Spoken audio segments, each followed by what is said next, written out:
Think of the passion, God, love everlasting. Keep the law of the land and book in case you're asking. Moving forward to the learning and it's free. Cause I know that God know the combo go with Sister E. Love talk Sister E. God work Sister E. Charity Sister E. Let's talk with Sister E. All different type of information every week. Let me speak. If you subscribe, we're going deep. Love talk Sister E. God's work Sister E. Charity Sister E. Let's talk with Sister E.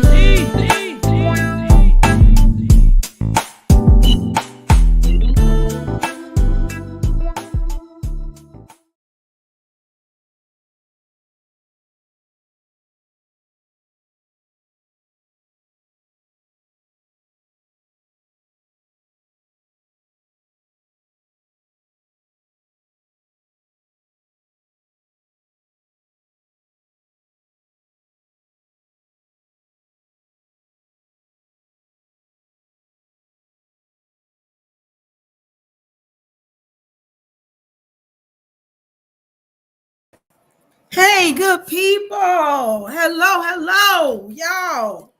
I'm sorry I'm running late this evening. Let me give me some water. I actually physically had to go to work today, y'all. Thank y'all for joining me. I ran in the house real quick. I was on the phone trying to get some stuff done, talking on the phone real quick, getting some food together. And I'm still not done with housework. But guess what I'm going to do? I'm going to save it until tomorrow. Oh, Lord, y'all need to see. I promise y'all, my daughter and, her and her friends hang out over here and all that. So it's like constant traffic in my house. So let me drink this water. I hope this is my water. Hold on. Can y'all hear me fine?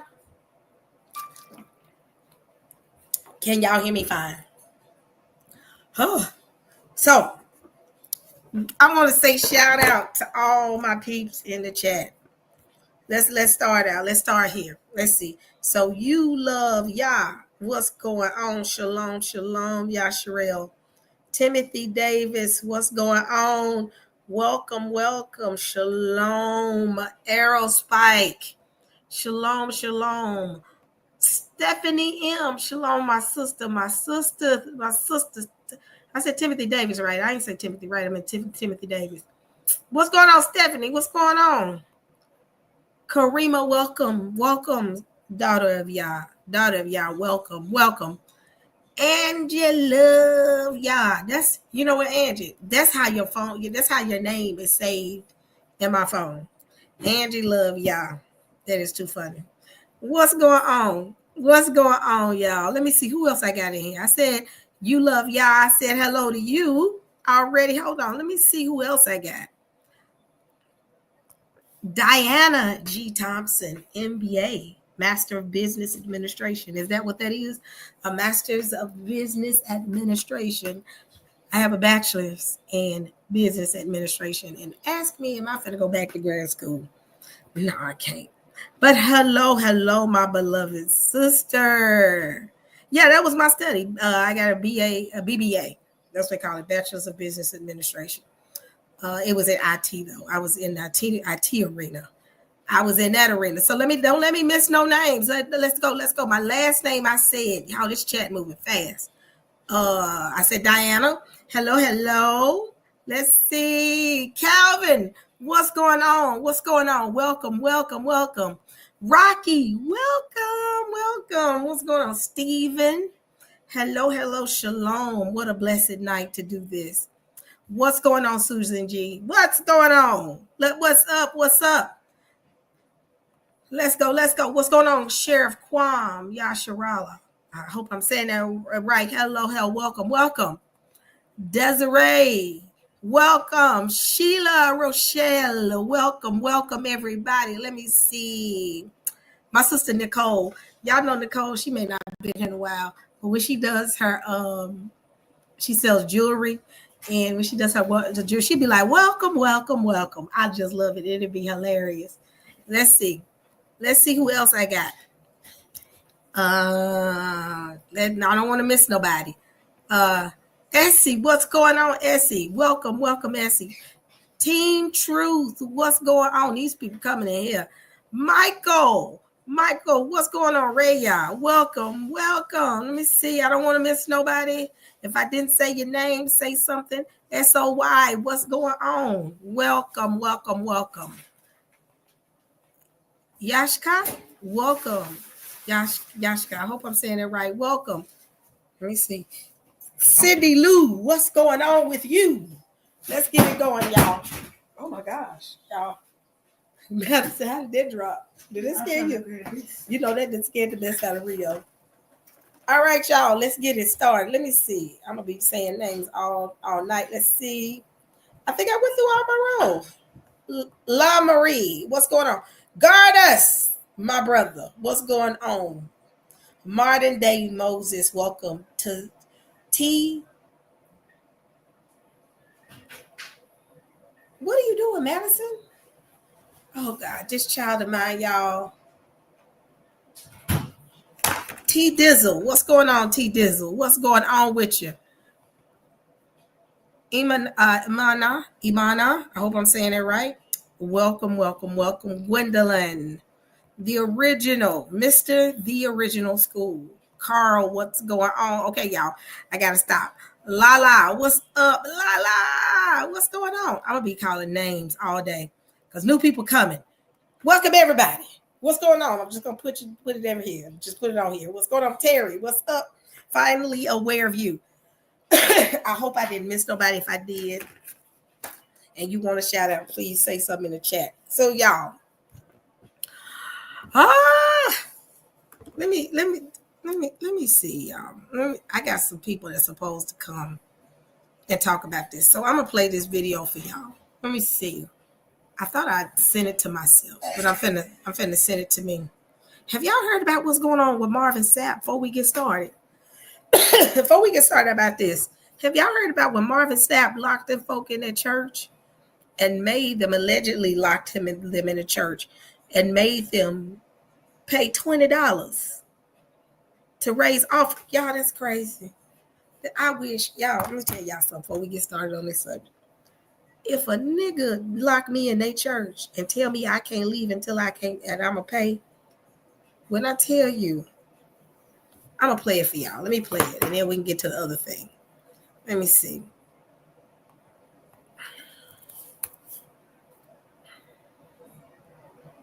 Let me go and play this real quick for y'all to have a good little laugh.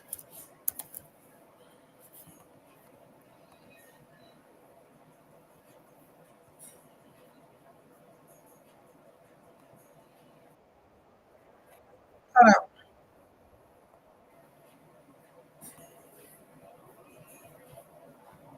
I'm going to share my screen. Fair use. Thank you, Sheila, for reminding me. Let me go ahead and say this before I start playing this video. Okay. Let me go straight to it real quick and get to that business. Okay, so copyright. Disclaimer under Section 107 of the Copyright Act of 1976. Allowance is made for fair use for purposes such as criticism, comment, new reporting, teaching, scholarship, education, and research. Fair use is a use permitted by copyright statute that might otherwise be infringing. Fair use. I'm playing this for education, research purposes only. So, fair use is up. I wish I could expand it. No, I can't. Oh, okay. Watch this, y'all. Let me mute out. I want y'all to see this. There's 1,000 of you. I said, close them doors. Ushers, close the doors. Close the doors. Close the doors. We all gonna leave together. Y'all ain't going no place but to the restaurant. There's 1,000 of you tonight, and those that are watching, it's 1,000 that's watching online. This is a small seed. If I get 1,000 online to give this, if I get 1,000 in the sanctuary to give this, that's $40,000 tonight. And I never would have paid it. Oh, I never would have paid it. Never. Marvin, close the doors. You said close the doors 4 times. I'm a cheerful giver. I believe in tithing, but close the doors? Marvin, this feels like a shakedown, Marvin. Close the doors? Nah. There's 1,000 of you. I said close them doors. Ushers, close the doors. Close the doors. Close the doors. We all gonna leave together. Y'all ain't going no place but to the restaurant. There's 1,000 of you tonight, and those that are watching, it's 1,000 that's watching online. This is a small seed. If I get 1,000 online to give this, if I get 1,000 in the sanctuary to give this, that's $40,000 tonight. And I never would have paid it. Oh, I never would have paid it. Never. Marvin, close the doors. You said close the doors 4 times. Y'all, close the doors. If I would have been real disrespectful if I would just push one of them ushers out the way. Be like, you don't get out of my way. Baby, we would have been scuffling in the back. They would have been like, what is that noise? It's Sister E back there shoving that woman. Well, I wouldn't have done it if it was a mother. I would have found somebody that was my age and then pushed her out the way. We're like, you finna let me out this church. Oh, you finna let me out this church. I would have pushed.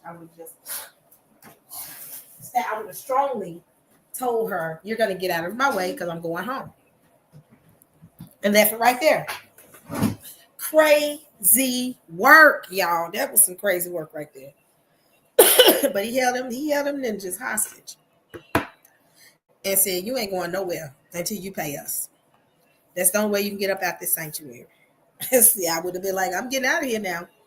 Either we can do this nicely or we can do this rough. Pick your poison. We can do this nice I like nice. I would rather do nice. Or we can do this the hard way. And I promise you, the hard way is not going to work for you. The hard way is going to be a nightmare for you. So let me go and see if I can find this video. And baby, they would have been real mad at me. Saints would have said she lost her mind. I would be like, you all right. So we do this the nice way, or we can do this the hard way. Pick one. And that would have been my attitude. Pick one. We can do this the nice way. You open them doors, and I go to my little car, get my little keys out. I would have been like, let me get my little car keys. We can do this the nice way, or we can do it the hard way. Pick your poison. But you're going to let me out this church. I shall not be bullied. So with that being said, y'all, it's all in fun. So y'all heard about this segregation thing and trying to get black folks. Hold on one second. Hold on.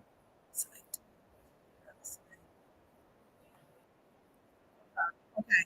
So I'm going to play this video for y'all. I'm going to try to pause this. Hold on one second. Because my computer is doing the most right now. Allow.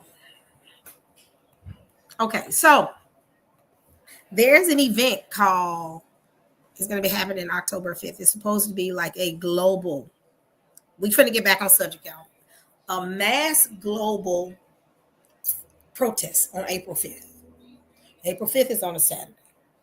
And everybody's supposed to hit the streets and protest. Black folks ain't playing that game.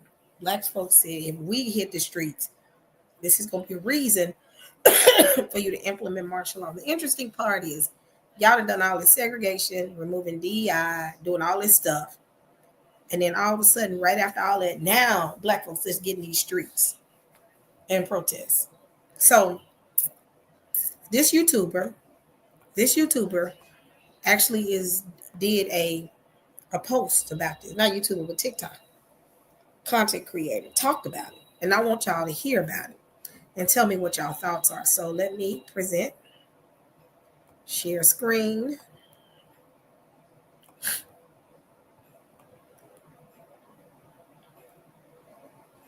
I did research and looked more into April 5th, and I completely agree. Black people, sit your ass down. Like, usually I'm not a part of protests, but I do a lot of media and I document protests. So usually I'm out on my bike just documenting the whole thing. But in this case, I don't even want to get out and document it. Because let me just explain the whole logic behind this. For some reason, right, every time there is a protest that involves everybody but us as black people, it's okay. But every time, and historically, you can look this up, every time black people have tried to protest, for some reason, like, the police see it as a red alert. You know, they see it as, okay, we need to use force. And literally, you can put two groups of people, black people, and whomever you want to choose, and let them protest the same way, and somehow the force will only be used against black people. And it makes perfect sense for black people to feel this way about this protest. Like, even though we all might be a little different as black people, we all on one page when it comes to peeping game, and we all see exactly what y'all are trying to do. And this is something you have to understand too, right? So you have a large group of, Trump supporters. So they automatically gonna feel that any protest against their president is unpatriotic or some sort of threat. And a lot of those Trump supporters are crazy. Like, they're gun-toting crazy supporters. So if you put them in a position where they see large groups of people protesting against him or whatever's going on in the world, they immediately take offense to it. But if you put them in a position where a large group of black people are partaking in that protest, they immediately see violence. And even if there isn't any sort of violence, they will incite violence. They will literally start the violence and somehow migrate to only wanting to act on black people. That's why a lot of black people are saying we sitting this one out. Because one thing that needs to be understood is we already had the Million Man March. If you're not familiar with the Million Man March is, look it up. We already had our grandfathers, great grandfathers, dads. They did that. And that was already millions and millions of black men. So we did that already. But in today's climate, with how crazy some of these people are, we're not doing that. Black people want to just be out the way and let everybody else do what you need to do. Because if anything pops off, let it pop off with those people. Don't let anything pop off and somehow we get pulled into it, but we suffer the most damage out of everybody. Because they'll do that. It's almost like they're waiting for that. You already got this weird segregation stuff that's going off. So it's like, why that before this? And I'm already hearing echoes over the internet out of all the days they plan on banning TikTok again on April 5th. Why? And when we already have kind of opened that rabbit hole of when they ban TikTok, it's because they want to suppress information. And out of all the days on April 5th, why would TikTok, the most universal connecting platform, social platform, why would it be shut off that day out of all the days? Because hypothetically, let's say TikTok was banned on April 5th and all these protests was popping off. You wouldn't really know what's going on. You couldn't be on the Midwest looking over to the East. You couldn't be to the West looking over to the East and seeing these crazy forms of whatever the protest has to offer. So just those two things alone is suspect. But overall, I completely understand why all black people are saying, hey, we not doing this shit. I agree. I don't want to be out in that. And like I said, I'm usually used to being out in protests and stuff like that, documenting, but not this one. Because what also needs to be understood is that there's people that they want to act upon their impulses, but they can't because they still got a pinch of sense in there that tells them, hey, I can't just do this against a particular group of people because I know how it's going to look. I know that it's going to threaten my job, my career, my friends. But if you give them a perfect scenario, they can act upon their impulses. And another thing is that if we as black people set out this protest, they will make the protest what it's about, right? It will be what it's supposed to be about. But if we involve ourselves, they will take the universal reason for what the protest was about and they will make it about black people. They will do that. And we don't need that happening again because this has happened once before. You remember back then when everybody was doing the Black Lives Matter protest, right? And those were solely protests for Black lives. It was so obvious, right? You know how much backlash that got because for some reason, everybody wanted to make it a universal thing. It was a protest about black people. But everyone wanted to universally make it about everything. They wanted to make it about everybody. No, all lives matter. We get that. But this is a black people thing. Well, see, we learned from that. And we learned to not make things about ourselves around a lot of y'all. Because when we make stuff about us around y'all, y'all make it about everything else. So now it's the reverse Uno. Now we out of it. So y'all can't say they're making it about themselves. Nope, we're out of it now. Black people, we're out of it. So now everybody else that's involved in it, make it about what it's about. Which is the corruption and Trump and all that. We actually doing y'all a favor. So if you're black, sit your ass down on April 5th. Don't go out. Don't do it. Nope. Let them do that. You stay at home. You find something to do. A good movie, some food, a video game, whatever. Take up a trade, a new book, whatever. You stay your ass home. Let them make this about what it's about. Don't let them tell us, oh, you're making it about yourself, because that's when the problems is going to start. No. Nope.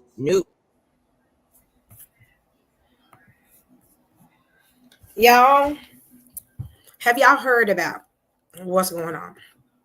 Let's go to the YouTube streets real quick. Hold on. If this is gonna be interesting. So let's look at this. So April 5th, TikTok. Now keep in mind, I heard that rumor has it TikTok is supposed to be banned at that time. But this April 5th event, this protest, is actually supposed to go down. Let me see. It's supposed to be diversion group of so here it is. Let me see. April 5th protest. I had it up. So let me show you what's supposed to happen.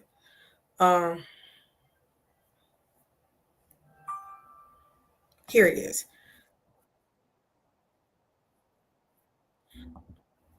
Let me share this real quick, and this will give you some details on what April 5th is about.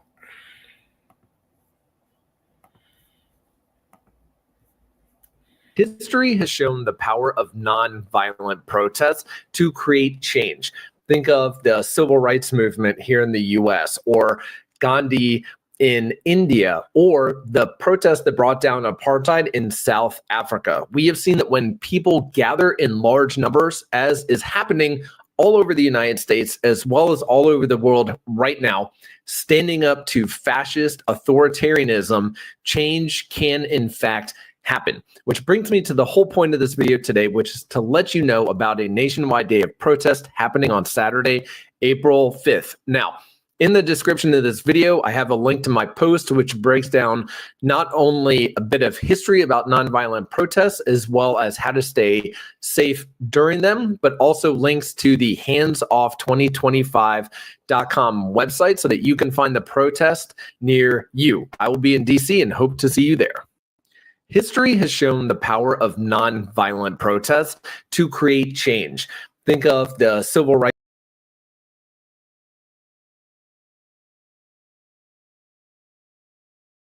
Y'all, this is a setup, and they're trying to get us to be involved. Us being involved can lead to something that can turn into something bad, and turn bad quickly.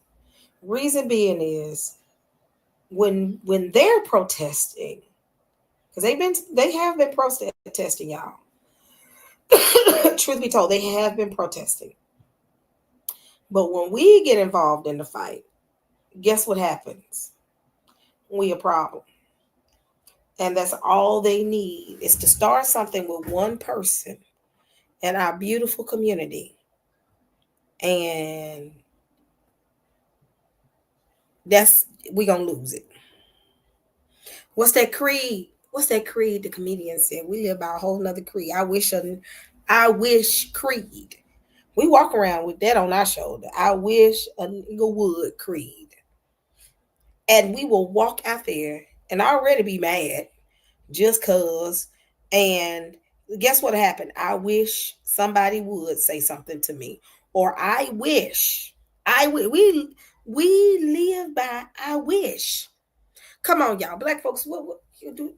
What? Come on, somebody say it with me. What's our creed? I wish a what? I wish a nigga would. That's our creed. It was Cedric Entertainer said that we have that attitude. Like, I wish they would. That's our way. That's how we see it. And guess what? Somebody would.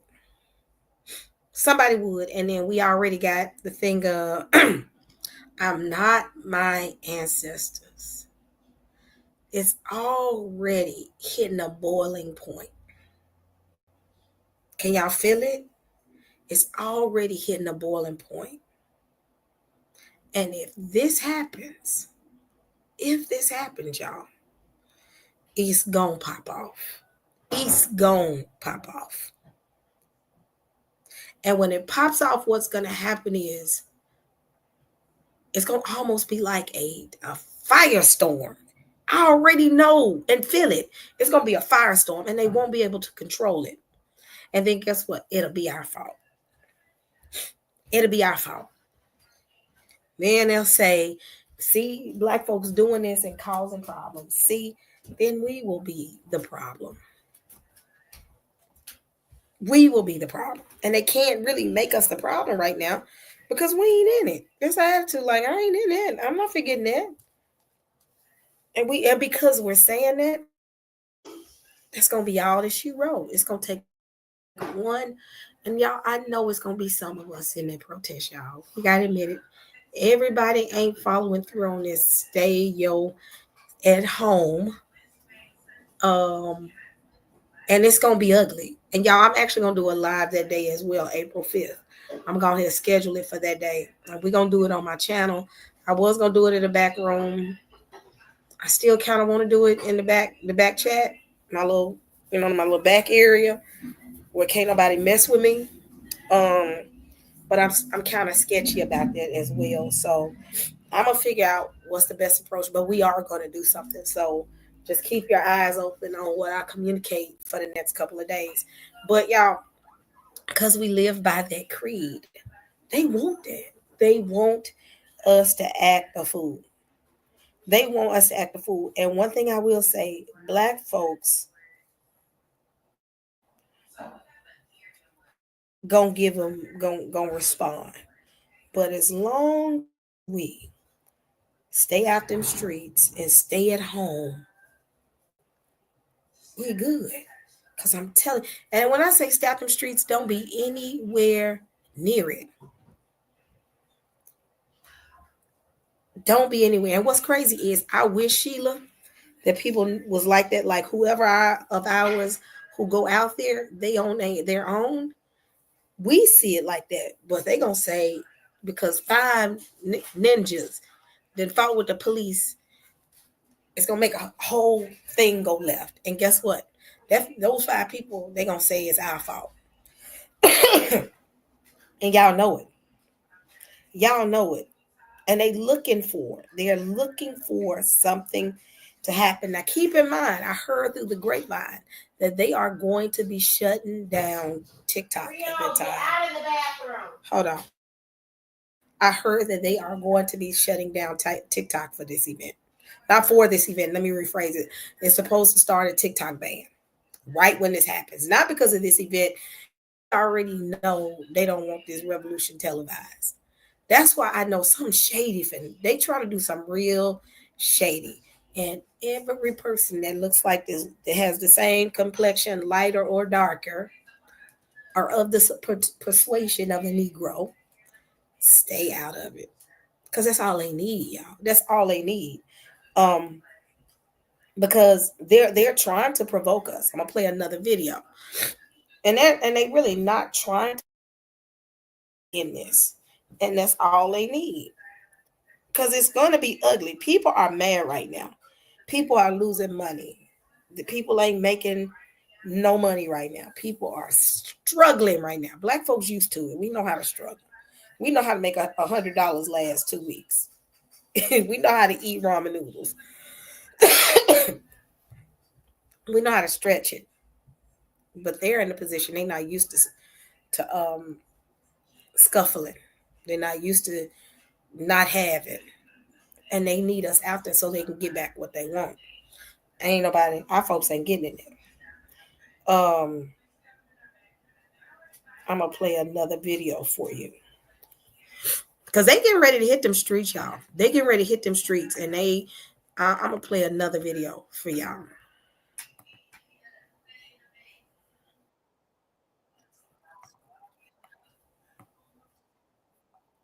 So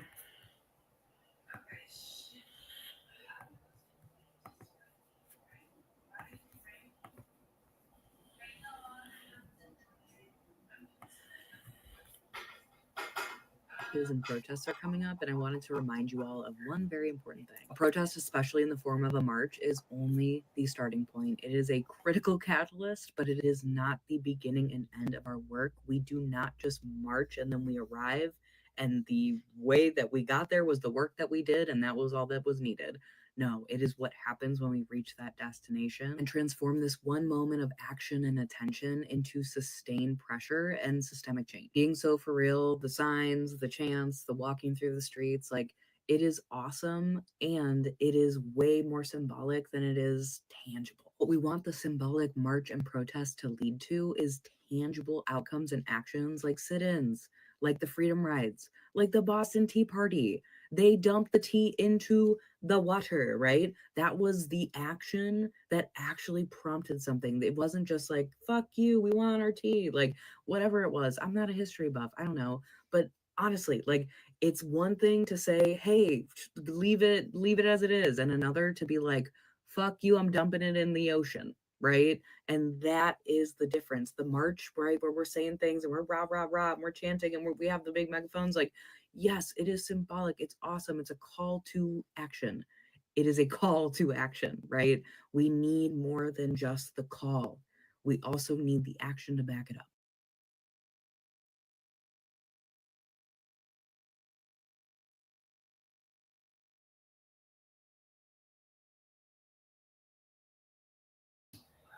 Y'all,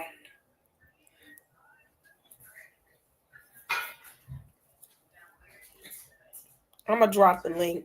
Everybody have some act right. I want to hear everybody's viewpoints. I'm not gonna be up here all night. Yes, Sheila, I'm dropping the link. Don't go nowhere, Sheila. Sheila be like, I'm finna go. Everybody be nice. Please be nice. We want to keep Sheila here. We want to keep Angie here. Everybody be nice. I'm gonna drop that link for a second.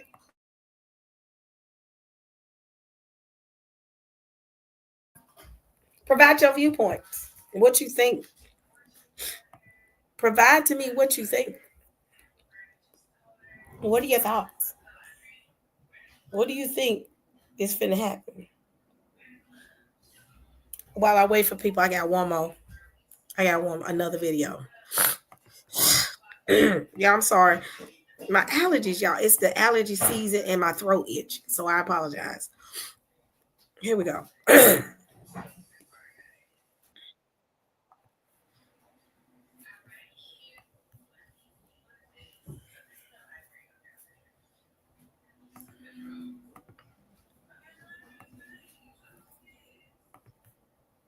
Now, this is our fault. Stay out of this mess.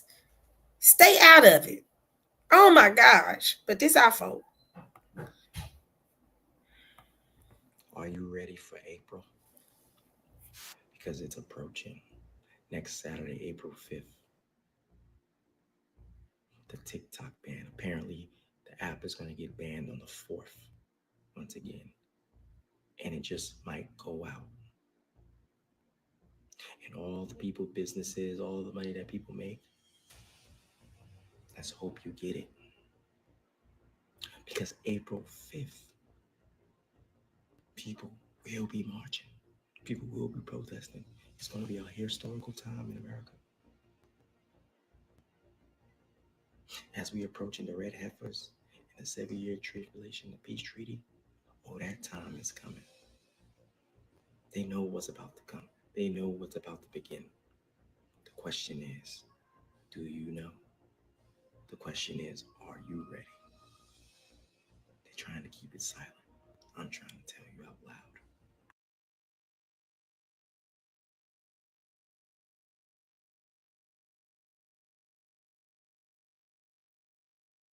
Aside from the scamming allegations, you're fully aware that you unalived somebody else? I got another video. Man, y'all want to come to my channel on April 5th and we all come together and talk about what's finna happen? I'm going to set it up because we're not going to be in it. I knew you were coming, Goddess. You got to come up here. He finna cut up. Me and him finna have a good time. I was hoping you was coming up here. I meant to message you, and I think I messaged it. But I forgot to have the link. So tell me what your thoughts are about this. Because Chicago is one of the cities they talking about coming together for this April 5th event.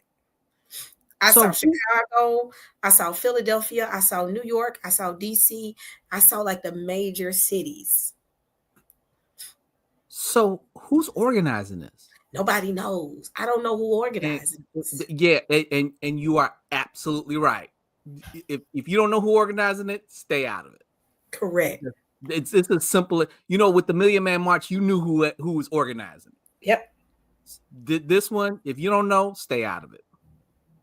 It's shaky. This is, and the thing is, and the way they're promoting it, if you look on TikTok, it's an attitude of they're promoting it, not us. Like revolution, like they finna take to the streets. And ain't nobody said who organizing this. Yeah. So that was the thing. I'm like, you know, like you done played like 7 videos, and I'm like, is somebody gonna say who organized this?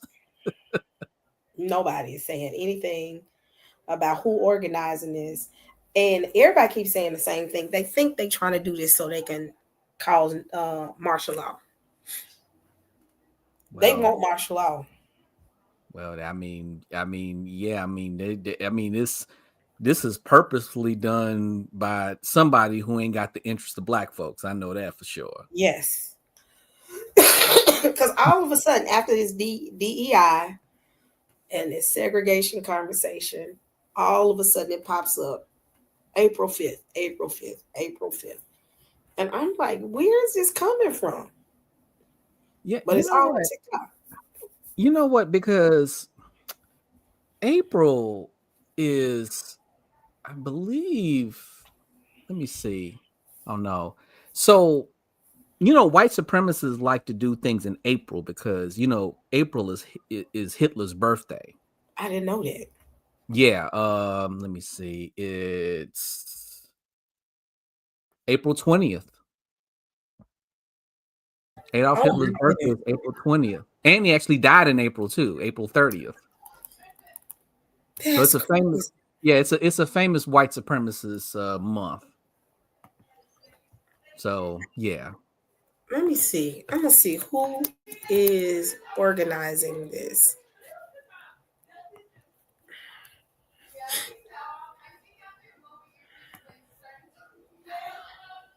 That's all I see is this. And see, they already New York. I'm not going to that.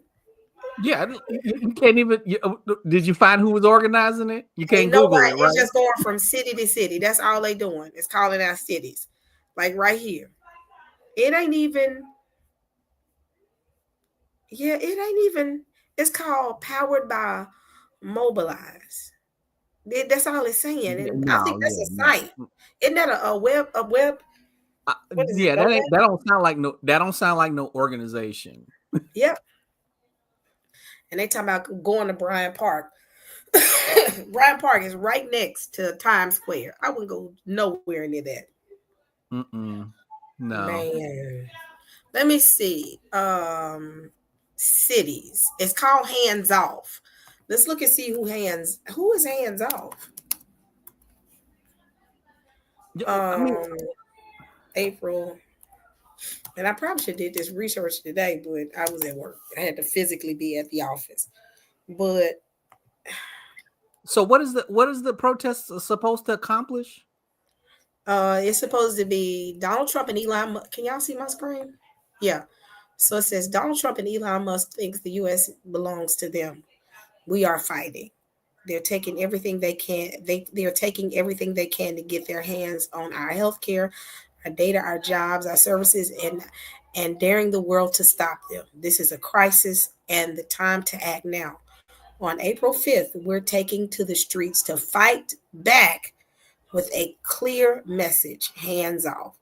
The mass mobilization day is a message to the world that we do not consent to the destruction of our government and our economy for the benefit of Trump and his billionaire allies. Alongside Americans across the United States, people are marching, rallying, and protesting to demand a stop to the chaos and build opposition. I can't talk right now. Movement. Am I saying it right? Opposition. Yeah, opposition movement. Yeah.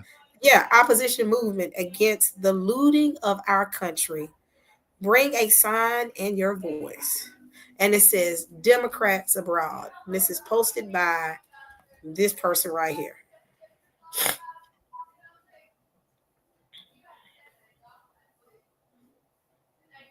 And it's still not telling you it. And Yeah, one of the people in the comments said, "Who is we?" And that's exactly what I'm asking. Like, okay, who is we?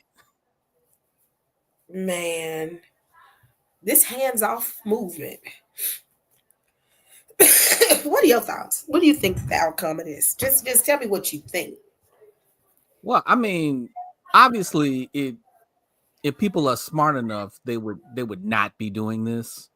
And it's not like that's not a difficult question to ask of who's organizing it. I mean, I think a million people should ask that question and be like, okay, I'm not getting a clear answer, so I'm not going. Because just like everybody's saying, this could be a setup. Correct. It could definitely be a setup. So I mean, if it is a setup, I think this is poorly done because you at least have an organization behind it or something like that. I'm like, yeah, this is some crazy times we're living in. It really is. Oh, so that's the organization, Democrats Abroad. That's what it looked like. But look, these are in different countries. Vote in California. International Chair, the Netherlands. International Vice President, Canada. International Secretary, Germany. Treasurer, United States. So I don't know what this is. This is confusing. I don't know none of those people. I don't either. I don't know who those people are. I don't even know if those people are real people. That's it. This is supposed to happen in France. This is going to be a worldwide event. This one is supposed to happen. Let's see what happens in France then. That's it. I'm trying to see. Y'all know I'm nosing now. Since you said that, it is. They said it's supposed to be a worldwide. This is the group. Let's see if I can pull up something, because it's not giving you any type of who and what and where and how. Nothing. No plan. It's just let's get in the middle of the street. Meet at Bryant Park, which is a heavily congested area in New York. Like here, it's still not telling me nothing. It doesn't even give you a website. Hold on, to go to. Okay, here it is. Here's all the locations for it. This is just in my area. And even if it was a real organization, this is poorly planned. Like, this should be like, I mean, I shouldn't be asking these questions about who's organizing it and how, what's going to be accomplished. So, for me, I'm like, this is very much poorly planned. Look at all these locations. These are the locations where I guess they're going to be having the event. They're going to have one. They're going to have 3. Let me see. Yep. So this right here is a map of where this is going to be popping off. All these destinations. 137 over here. This is where all of this is happening. Let me see, they show worldwide. Yep, they give it even worldwide. The only place here is in France. You got over here, what is it? That's Anchorage, Alaska. Yeah, in Alaska. They got Canada. Yeah. So this is gonna be interesting. Yeah, I'm good. I'm good. I am too. I'm gonna sit this one out. I'm gonna sit at the house and probably make sure I got plenty of food and water because I don't want to be anywhere. Let me make sure because if I ain't going nowhere, I'm gonna stay at home. But I want to see where in New York, where in Brooklyn, where in New York is supposed to happen. Let me see. When you get through with that, look at Chicago. I want to see where in Chicago they doing this at. Chicago, Illinois. We can look. I mean, you can still look at Brooklyn. I was just wondering what. Okay, this is New York. Here we go. Where can I find New York? Lord, where's it? Hold on. I'm seeing it's only 3 areas. One in Midtown.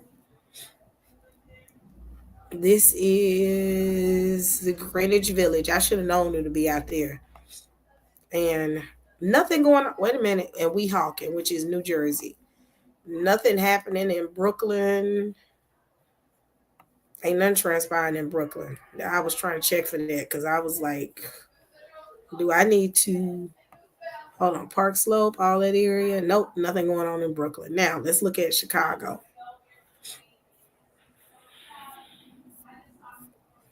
Okay. Where's Chicago's? Where in the center? No. Over there, Lake Michigan, up top. Oh, I should have known. Yeah. Right here. Yep.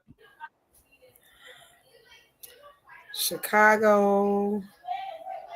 Okay, that looks like downtown. Let me Hold up. see. Scrolling some more. Here it is. Daily Plaza. Yeah, that's downtown.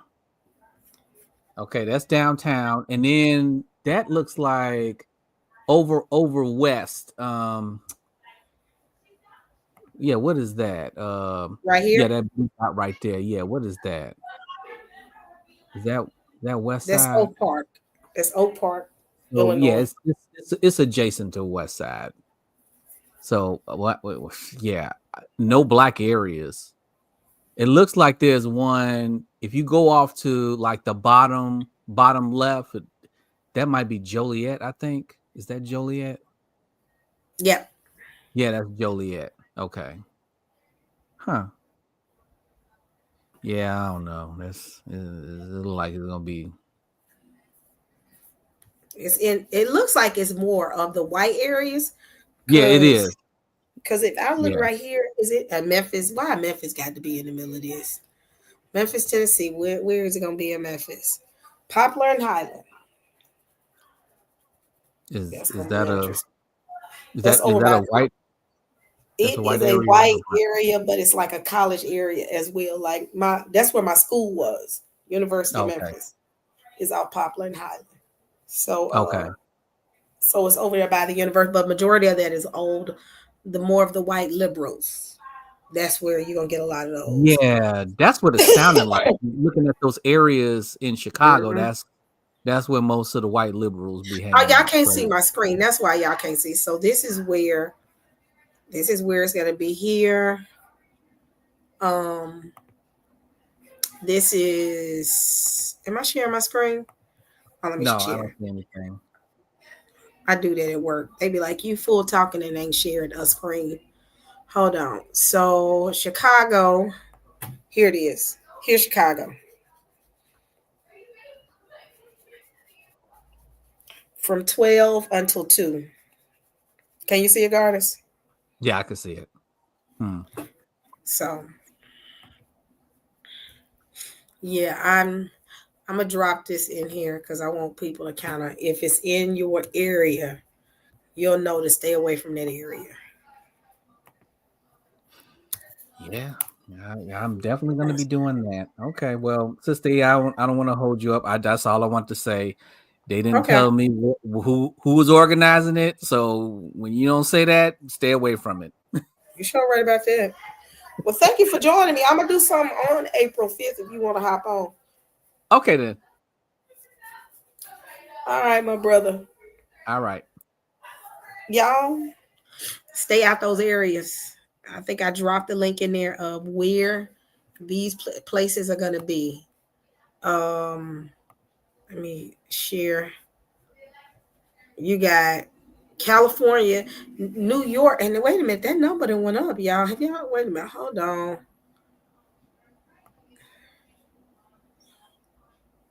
Yeah, in New York, they really just stand over in. Let me see. Y'all get confused where I can find New York on the map. Don't talk about me. So it would be right here. Okay.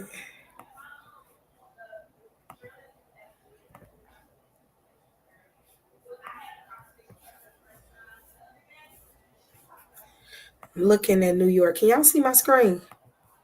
Oh no, I'm looking at New York, y'all. Hold on. Let me look at my screen. Let y'all see what I'm looking at. So I'm trying to see where it is supposed to happen to make sure we call out all the areas in New York. So you got 3 locations here, and you got up here in Yonkers. I've never been in that part of New York before. But Weehawken, that's in New Jersey. Midtown, which is going to be at the, where is it going to be in Midtown? I think I said that at Bryant Park. And then in, over by the Village. No, that ain't it. Hold on. So it's only supposed to happen at Bryant Park. Because I don't know what this is. This is Big Rapids, Michigan. See, that ain't even correct. I don't know what that is. Yeah. Saints. Let me play another video for y'all. Y'all want to watch one more video?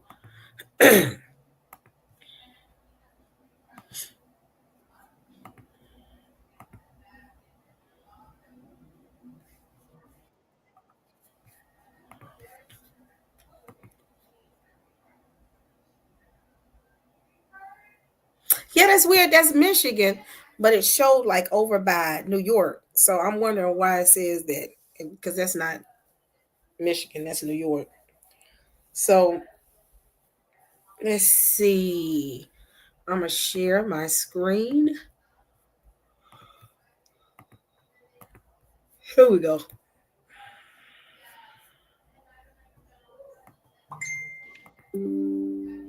I heard that's going to be a big protest on April the 5th. Don't go down to that march. Stay home. Continue to protest like you've been doing with your dollars and your cents. Because if you go down there to that march, it's going to turn ugly on their part. It's called martial law.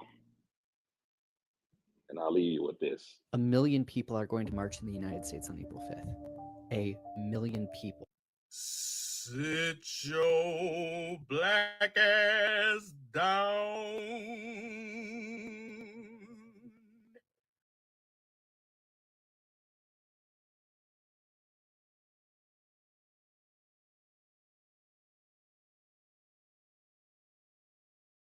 They got this whole thing on TikTok where somebody's singing "Sit your black guy." I ain't gonna say the word down, and it is funny. Go to TikTok and look it up. You're gonna see a bunch of videos. Black people like getting up saying it's a protest, and then somebody you'll hear your ancestors saying "Sit your black," and yeah, that one. But yeah. I think I'm gonna be on YouTube a lot for the next couple of weeks. Because because it's really gonna be white people riding in the middle of the street. It's gonna be a few speckles of us that just want to be a part of their stuff. Just stay out of it. But They protested. They protested. They mad right now. They mad because they ain't got no money. Like I said, you can't do, you can do, we gonna learn how to live. I hate to say it. We gonna learn how to survive. We gonna learn how to make it. We gonna be all right. But yeah, it's not gonna work for us if we go out there. So I'm gonna show y'all some more segregation TikToks. Y'all want to look at those real quick before we go, so y'all get a good laugh in? Let's go ahead and look at them. There are more segregation TikToks. I found them. Here we go. Here we go.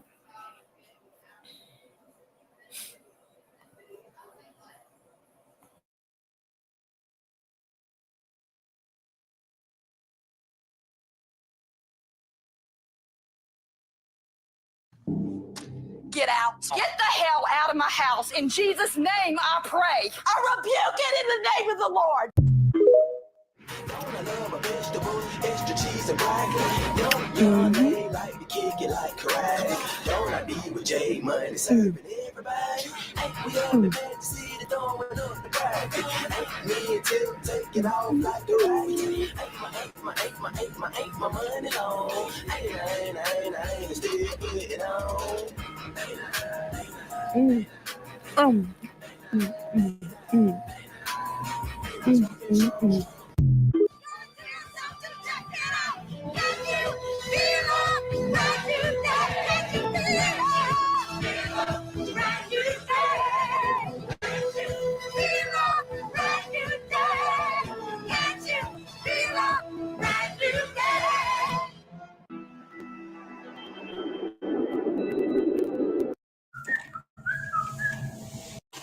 Oh, honey, can you be a dear and hold the door for me, please? I got so much in my hand. Excuse me? Can I do what? Excuse me? What did you just ask me? Oh, I just asked, can you hold the door for me, honey? I just got so much in my hand, I can't open the door. What do I look like? Are you a slave? Excuse me? I said, what do I look like? You a slave? Sorry to bother you, ma'am, but I was just asking. Ma'am, I was just ain't holding shit. God, what is wrong with you people? You people? What do you mean by that? What do you mean by you people? I didn't mean you.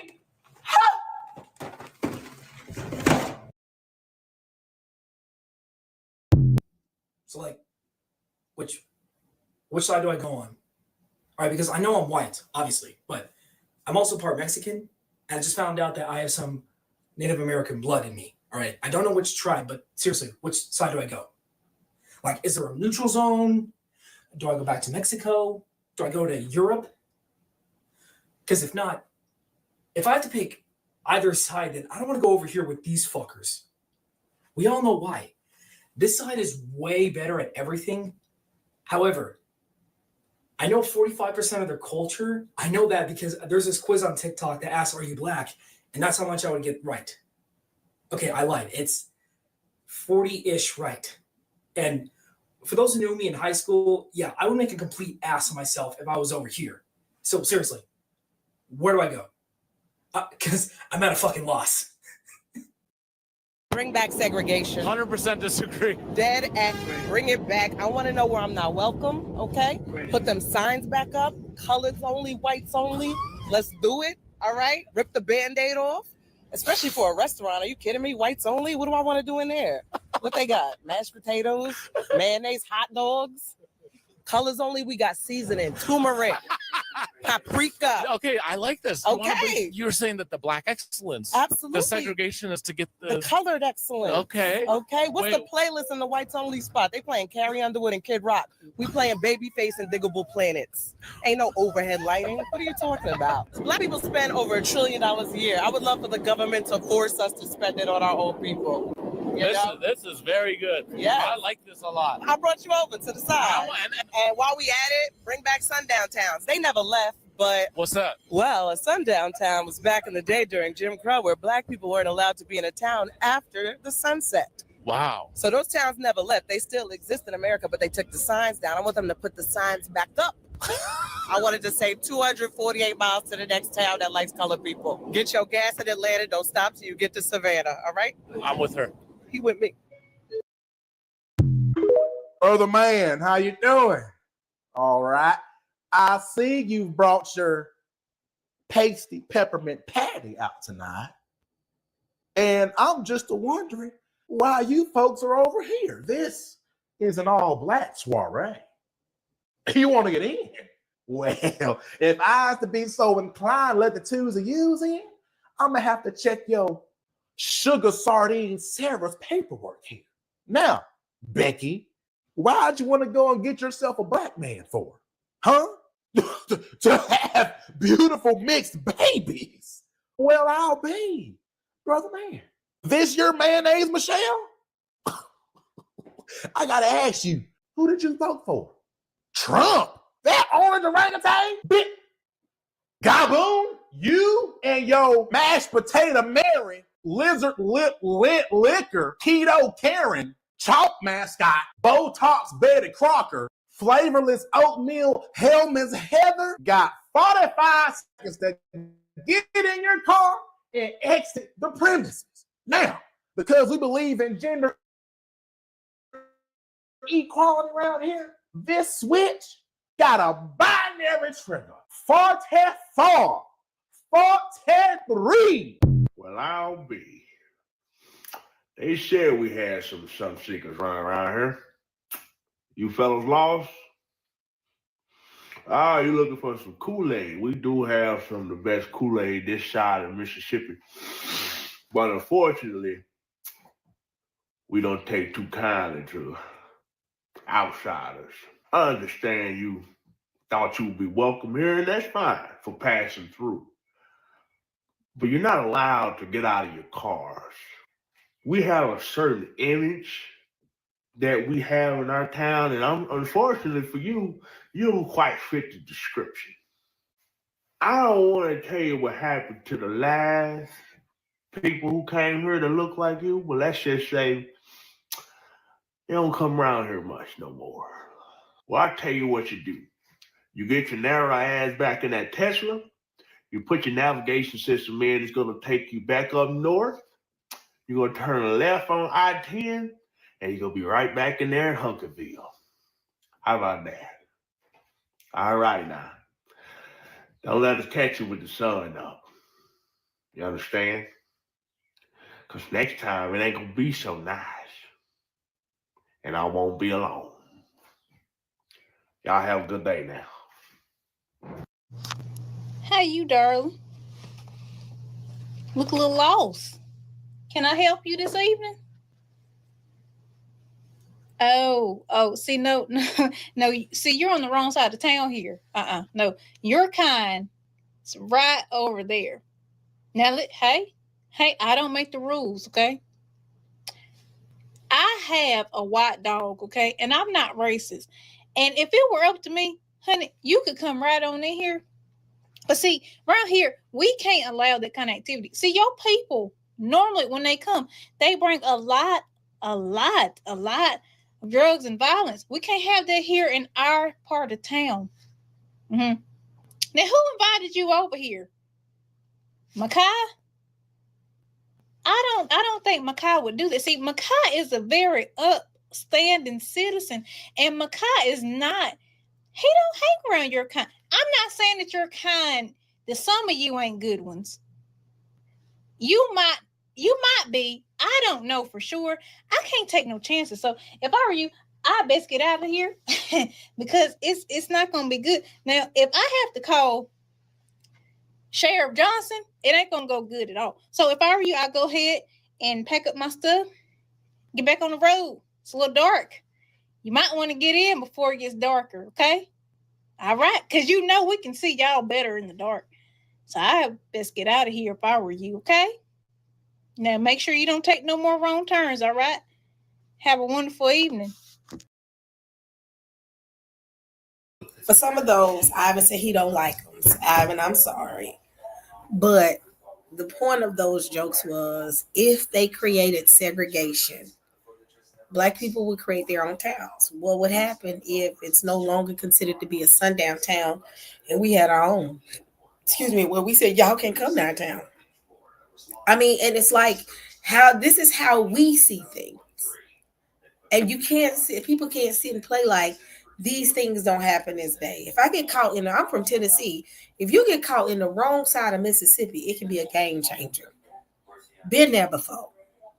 Or better yet, the wrong side of Alabama or South Carolina or Georgia. It don't work well for you. And this is current time. Oh, no, I'm not talking about you, Ivan. I'm just saying in general. It's not good. And when I saw those TikToks, they were funny because how would they feel if that's what we see? And that's what we deal with every day. I mean, even if you get caught in the wrong part of New York, there are sundown towns within New York. What would happen? What's going on, Michael? Shalom, sis. How you doing? I'm good. No, I was listening to you and the brother, and one thing that got my attention was when you were saying you're trying to figure out who's the people who put this stuff together. And then I was just talking about this morning about AI and how AI is, how it can mimic your voice and things of that nature. And I would not be surprised if this is the AI production that they put it together, but with that thing or whatever, put it together. Because now this AI, it went from Google this. Now you can just type in whatever you want, it comes up with it. And so that's just my concern, because right now, like what you're saying, you can't find me. You're looking at some people that, I seen and I was like, man, please. No, I don't think I'll be there. I know I won't be there. Because see, they can play this role. We're for you people. We're for you people. We down for equal rights. But once those bullets get to popping, they know what they're looking for. And for them to, let's just say, manipulate us to come into one of those what do you call it? Protests. No, I think that'll be a very dangerous thing for us to be a part of, because this is just not looking good.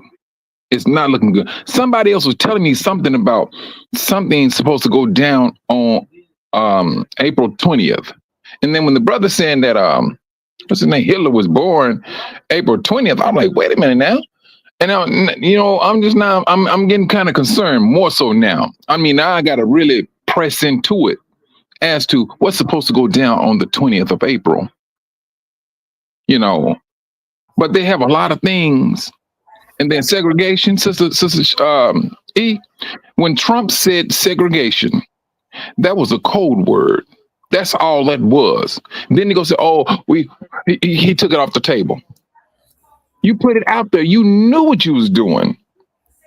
You put the code word out there, and they acted upon it. You got some TikToks out there, and they're talking about one white lady. She said, "I'll be so happy to see a white restaurant said no blacks allowed." She's just looking for it. She's happy. Yep. And I'm like, what? But I want to thrill the comedy that they was saying about this, because I'm thinking about those two twin brothers. Their life was taken. And I'm quite sure if they did survive, they would not see that funny, because they was on the other end of it. Mm-hmm. They was on the other end of it. And see, yeah, we can make fun about this stuff, but then when it started happening and it get closer to home, that's when it's get real. Mm-hmm. And so, if you all want to talk about, this is a time where we need to, man, we've been saying this for what we need to do, come together. This is that one time where, oh man, please, coming together, sis, please. It's very important that we do. And that's why I said we need to really, come together and figure out what's the best approach with us coming together. How are we gonna do that? I saw a video here recently. I'll tell you how blatant this racism got. I'm trying to find the video. It was this little boy, little Caucasian boy playing. I guess he was playing with this little black girl or black boy, and the girl either got smart with him and went in the house, or got mad and went in the house. The little boy came back to the girl's house. Now he looked like he about 8 or 9, with a whip in his hand and beating on the door with the whip like he was a master. I gotta find that video. When I saw it, I wasn't shocked. I was like, they getting just blatant with this. Like it's getting worse. I mean, sis, I mean, with Trump getting there, whatever he's going to do, he's going to do. Yeah, he got. I'm sorry, he's just arrogant across the board. Yep. For the past 5 years, it's getting to the point you're just seeing it, and you're seeing it more. And I tell people this. I said this is a seabed for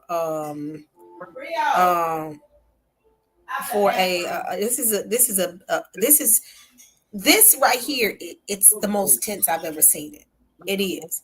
And then you got to look at the polls, the favorable polls for Trump, who likes him and who doesn't.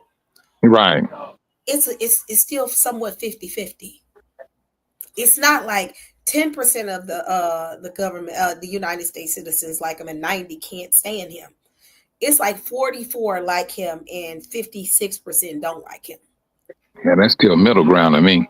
Still middle ground. Let me see favorable polls.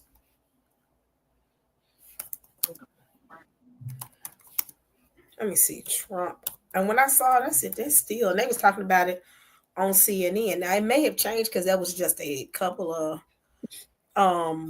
weeks ago, but it couldn't have changed that much. Where is it? Because they had it on.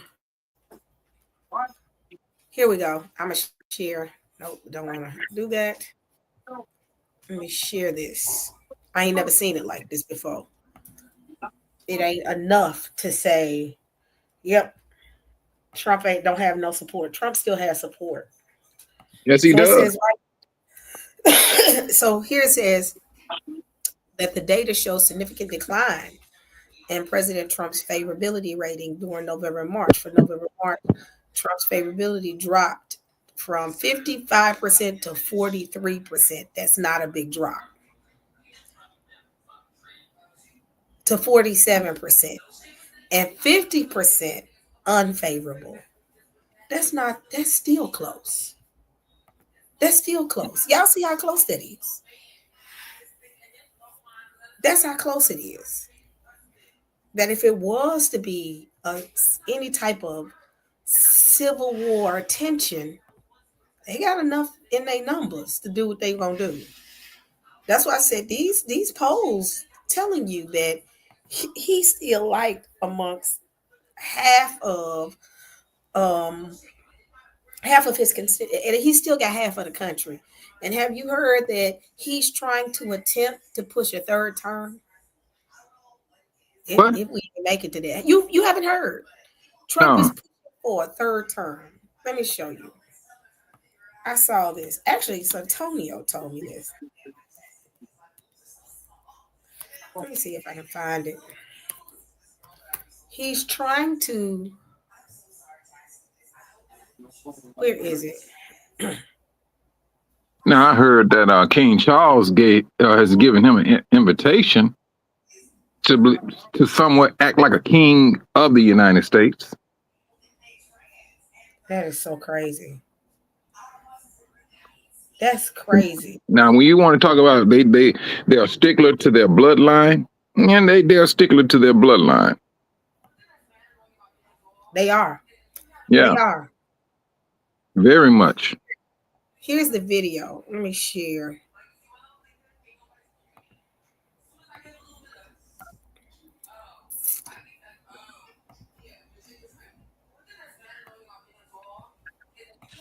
I've raised a lot of money for the next race that I assume I can't use for myself, but I'm not 100% sure because I don't know. I think I'm not allowed to run again. I'm not sure. Am I allowed to run again, Mike? I better not get you involved in that argument. I've raised a lot of money for the next race. You know, sis, I tell you, This is interesting. I'm not scared. mhm. No, yeah, that's what I'm saying. I'm not scared, but it's there's a lot of thoughts. There's a lot of food for thought that you can be thinking about because I'm like, man, I never seen so much blatant arrogance as if what we're putting together is going to work regardless. I know what to say and I know how to pull back. And that's all I'm saying about this man. He know what words to put out there to get his minions provoked. They know exactly what to do. And they go in and they act upon it. And now, I think they was more so shocked when they showed up in Ohio and those brothers and sisters came out there to meet them with it. I don't think they really was truthfully looking for that type of response. And I'm like, the thing I'm looking at, they have a lot of things on their plate. It's like they're at a buffet and they're trying to get everything on their plate. They're trying to do whatever they're trying to do in Iran, Israel, World War III. We got to do something about these Negroes, all on one plate. These are all the things they are doing or trying to accomplish, rather.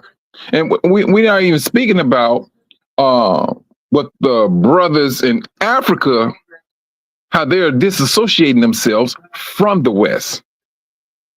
And so now, it would appear that they know they have a bigger issue because now Nigeria, Burkina Faso, it's like two other countries that's asking the United States to return their gold. I mean, now they're saying that some of the gold is missing. And no gold missing, gold been taken. I mean, but it is what it is. And so, I mean, there's a whole lot of things that they're trying to, they feeling very confident about themselves. They're a dog with a big bark. The dog don't have no teeth. All they gonna do is massage your ankle. That's about all they gonna do. And that's how I'm seeing them. That's how I'm seeing them. They getting these things started. They trying to get this stuff heated. I just hope and pray that now that we do not participate in this shenanigan or what they're claiming to do. If they go out there and do, y'all going out there and do what you're going to do. We need to sit back. If you go do it, watch it from TV. Because I really believe we should not, this is not our fight. And I would say we have been quiet. We sat back, we let them do their thing. And we've been doing a very good job of sitting back, being quiet, because now they're scared. Now it's a problem. Why are the Negroes quiet now? Never before in history have they seen us fall back and lay back. Segregation, what they thought they were going to do, Sister E, we will run in the house. Yep. They got us twisted. And that's it. That's it. We're done. We checked out. We're tired. This system has done nothing but be oppressive. There's nothing to make. And what's interesting is I think the Most High that all these programs that they've taken away, we never truly benefited from it. So taking it away is not really hurting us. It's like business as normal. You're not pushing us to get out there. What am I going to fight for? It was segregation when we still have an invisible line in neighborhoods that if you have the money and the credit, they're gonna find another way to keep you out of those neighborhoods. I think somebody was asking. I think somebody was looking for the link, Sister E. Hold Hold on. Let me see. Where are my glasses? Here they go.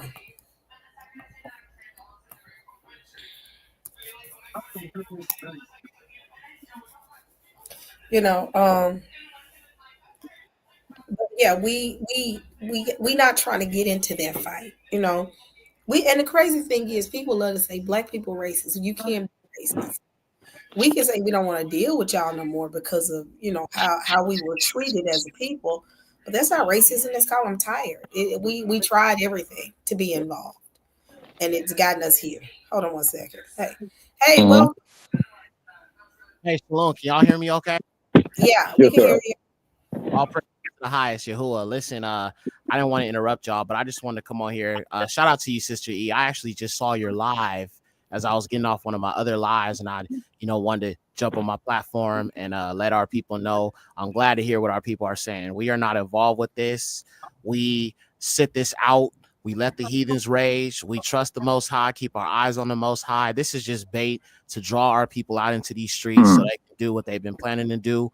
They want a civil war, and they're just trying to stir us up. And I'm happy to see that even our people who aren't awake to who they are, they're saying, nah, we good. We straight. So I pray that our people will continue to trust the Most High and just let this happen, because I was telling my chat on my platform, I was just telling them, like, I think what is going to happen is they're going to think that they won, but suddenly the Most High will just start judging the nations. You know what I mean? He will be so provoked by the heathens to a point where that destruction is just going to fall upon them. And I believe that this is just a setup, ultimately. Brother, I believe the same thing too. I believe it's just a setup, and I think they just really trying to draw us out. Yeah. But we've been drawn out once before, too many times, and we're not even trying to entertain that. Right. I mean, what has hundreds of years of protesting in the streets done for us? Nothing. The Most High said no man will redeem us. He wants us to trust in him and him only, and that's what this is all about at the end of the day. But these, brother, let me tell you something. These Gentiles thinking, hey, I got the power, I can help you out. That's the thing that gets me, man. I mean, what? I mean, then they'd be the first one that'll turn on you. Oh, I gotta go. No, I'm not even trying to entertain that one. I'm not. That's just me now, bro.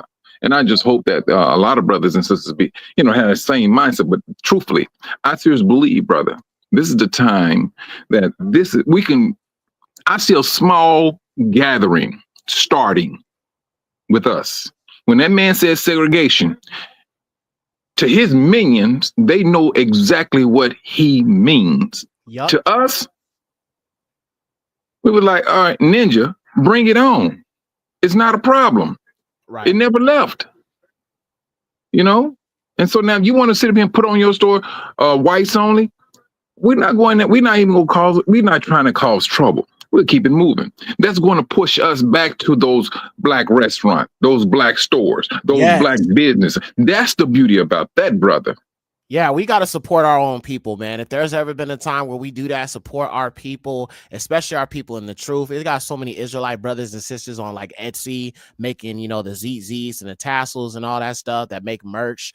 Support our nation, support our people. Stop giving money to the colonizer. Stop giving money to the white man. They already working against us. They trying to take everything from us. All we got is each other and the Most High. And that's what this should be about, is coming together. And I believe this segregation is actually the separation that needs to happen for us to be delivered by the highest. Yes. I understand. Yeah, I agree with you, brother, 100%. I do. I really do. Yep. It's putting us in a position to need each other. It's putting us in that position of needing each other and depending on each other, regardless of what you believe in. If you Christian, if you Hebrew, if you Muslim, if you whatever, it's making you to a point that putting us back the way we used to be, where we depended upon each other. Right. People don't realize that Black Wall Street had the top, and the person that I think the doctor that came up with the concept of heart transplanters. I can't remember, but his name is, I think, Dr. Howe. I can't remember his first name, but he was a very well-known sought after black heart surgeon in Black Wall Street. They were searching for this man. That's what we had. We had a community. They said they had more millionaires in that part of Oklahoma than all over Oklahoma. Everybody else was struggling and they was doing well. And it was multiple black pockets of neighborhoods, not just small. It wasn't a few, it was a lot of them that was thriving. And they didn't depend on the system outside of their own neighborhood, outside of their own backyard. If they wanted to go to a bank, they had their own banks. They went to their own grocery stores. They had their own transportation system, their own doctors, their own lawyers, their own financial analysts. They had their own. Yeah. And that's all y'all do. That's all they're going to end up making us do. If, let's say, something does pop off, then they push segregation. It's $1 trillion coming out of your neighborhoods. Because that first video I showed, because I really wasn't going to show the whole thing, and I walked off and I came back. The one where it was playing the Wiz song, and she was like, black beauticians leaving. Black this leaving, black this leaving. And the very last person that left out of that room was Black Money. That's the one that gonna hurt. That's gonna hurt them, because if we decide to come out, let's say all of us decide to come out, and we began to say, instead of working for them, let's build a network. Let's build a network. Let me go ahead and farm. Let me go ahead and get the construction workers. We build our own houses and we start our own in our neighborhoods. Jealousy go kick in. Yep. Jealousy is going to kick in. So you just gave me some spunk. You so funny. Yes. But see, the thing about them folks is they not the type to just leave and let alone. Like, they'll get to a point where if this really was enforced with the segregation, they gonna be scratching their trends like, hey, what the Negroes doing, man? We got to see what they doing. You know, what are they plotting? What are they planning? They not the type to leave and let alone. They not like that. You know what I'm saying? So it's like, we gonna have to, if it gets down to where we got to actually do this, we gonna need enforcers. Like, I think one of y'all mentioned something about those white supremacists in Ohio and how the Negroes had to kind of self-police. You know what I'm saying? It's gonna get to that point. Like, if it's Negroes only, it's Negroes only. You know what I'm saying? And I think that it's gonna get down to that point where, to protect ourselves, we're gonna have to have our own self-police. I mean, the police ain't gonna help us, right? No, that's one thing they're not gonna do, because they're gonna be protecting their own neighborhood. Yep. And they're not coming out. They're not coming out. Oh, you got a problem? You need to call your own people to handle that problem. And it's just a given. And so, I mean, yeah, you're right. We brother, I seriously believe we are on that road. Yeah. And let circumstances keep on pushing and keep nagging, and we're going to see more and more. All right, I need to roll my own people on this one here. Now, we can sit here and talk that dumb stuff we talked some years ago. Oh, you can't trust Negro. This is one time you got to let that nonsense ride. Yeah, facts. That was just another tool of division anyway. Exactly. So discourse in the community and stuff like that. We got to realize that a lot of the things that we believed about each other was really just powered by white supremacy and not actual truth. Like, I think if we really push past Babylon and the ways of Babylon and really understand like who we are and why we need each other, that desire to want to work with one another, build with one another, that's really truly where I believe the Most High's power can shine. You know, brother, I think that out of they say it's like 40 to 50 million African Americans. This is what they're saying now. And if they're saying it's that many, I will take it, because it's those Negroes that was taking a $1.2 trillion and we was making the world go round. And I'm quite sure these people they have a mind. They know what to think about. If they can take that 1.2 trillion and move it within themselves, who will be talking about segregation? It won't be them, right? You know what I'm saying? Yeah. And I know they sitting around and entertaining these things. It's called common sense. You know that you put this in these people's. Where do they get this gift from? This little small group of people Out of all these Negroes on the four corners of the earth, you have this small number of Negroes that's moving money like that. Where do we get that gift from, bro? Right. Where do we get that gift from? From the highest, the most high. There you go. That's what I'm talking. And so now we know we know what we can do. They know what we can do. They know. Oh no. Well, truthfully, their cell phone was made by a Negro. The GPS a Negro. Traffic light Negro. They don't need us. And let's not forget, prior to being brought on those slave ships from Negro land, we was blacksmiths and stonemasons and kings and teachers and knew multiple languages. You know what I'm saying? The Negroes prior to slavery, you know what I'm saying? We was them people, you know what I'm saying? And we built Timbuktu. We built the Songhai Empire. You know, it was ruled by Hebrew kings, you know what I'm saying? Our people and all of that. So it's like, we have that within us to be able to do. But one thing I will say is I don't think segregation, at least for them, is 100% realistic. Because if you're talking about removing Negroes from everything, I'm talking about music, I'm talking about sports, I'm talking about entertainment, you have nothing. You have unseasoned sauce, brother. You got unseasoned sauce, brother. We all that seasoning, man. Just saying. They be butt naked, brother. They would be absolutely butt naked out there. They be like, who are you? You don't have no rhythm. You had a swag when we was there. We left, the swag went right along with us. Yeah, we brought it with us. And the crazy thing is, even with them being over here, there were already people here with established civilizations and culture. You had culture all around. Every people that had in any indigenous area where it was people that didn't look like them, they had well-established systems. You know, you look at the Native Americans understood how to cultivate this land, how to pull food from it, knew where to drink, where to go as far as drinking water.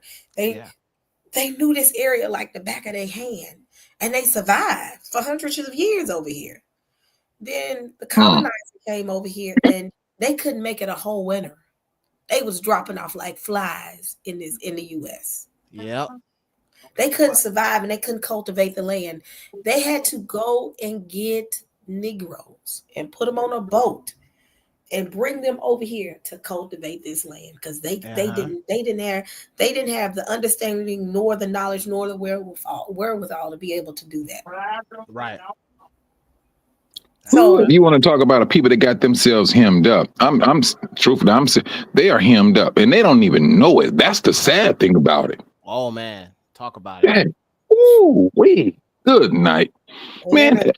I tell you, it's a privilege bit to be a Negro. It is a privilege.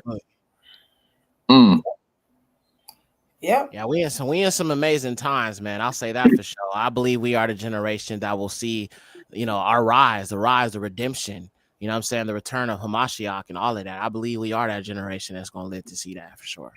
Brother, I agree. I agree with you on that. I was talking about that this morning. I was saying the same thing. I said, no, we're that generation. We're that generation. I'm serious. Yeah. We are that generation. So I'm just excited to see what's going to happen. And that's one thing I'm not scared of what's about to happen. I'm excited. I thank the Most High for the great opportunity to see this. Yes. Hallelujah. It's a blessing to see this. It's a blessing to see my people get to a place where we don't have to, and we're not afraid, but we are. We do. And we have to admit it. We still walk in some levels of anguish and hesitance dealing with this nation. Right. I ain't got to worry about it. I ain't got to worry about you coming for my life, my I don't have to worry about that. And a time is coming of that. But it says in the scriptures that we'll see them fall. We're going to see them fall with our own eyes. We're going to see this. Then the Father said, I'm going to bless you and I'm going to take you on up out of here and y'all going to have your own stuff. But he said he'll set up what did it say? What is the scripture says? I'll set a table before thy enemies. Enemies going to see us eat well and live well. Yeah, absolutely. He's not a lot of those scriptures we used to regurgitate when we were in church. When you really look at those scriptures now, you like those was for us.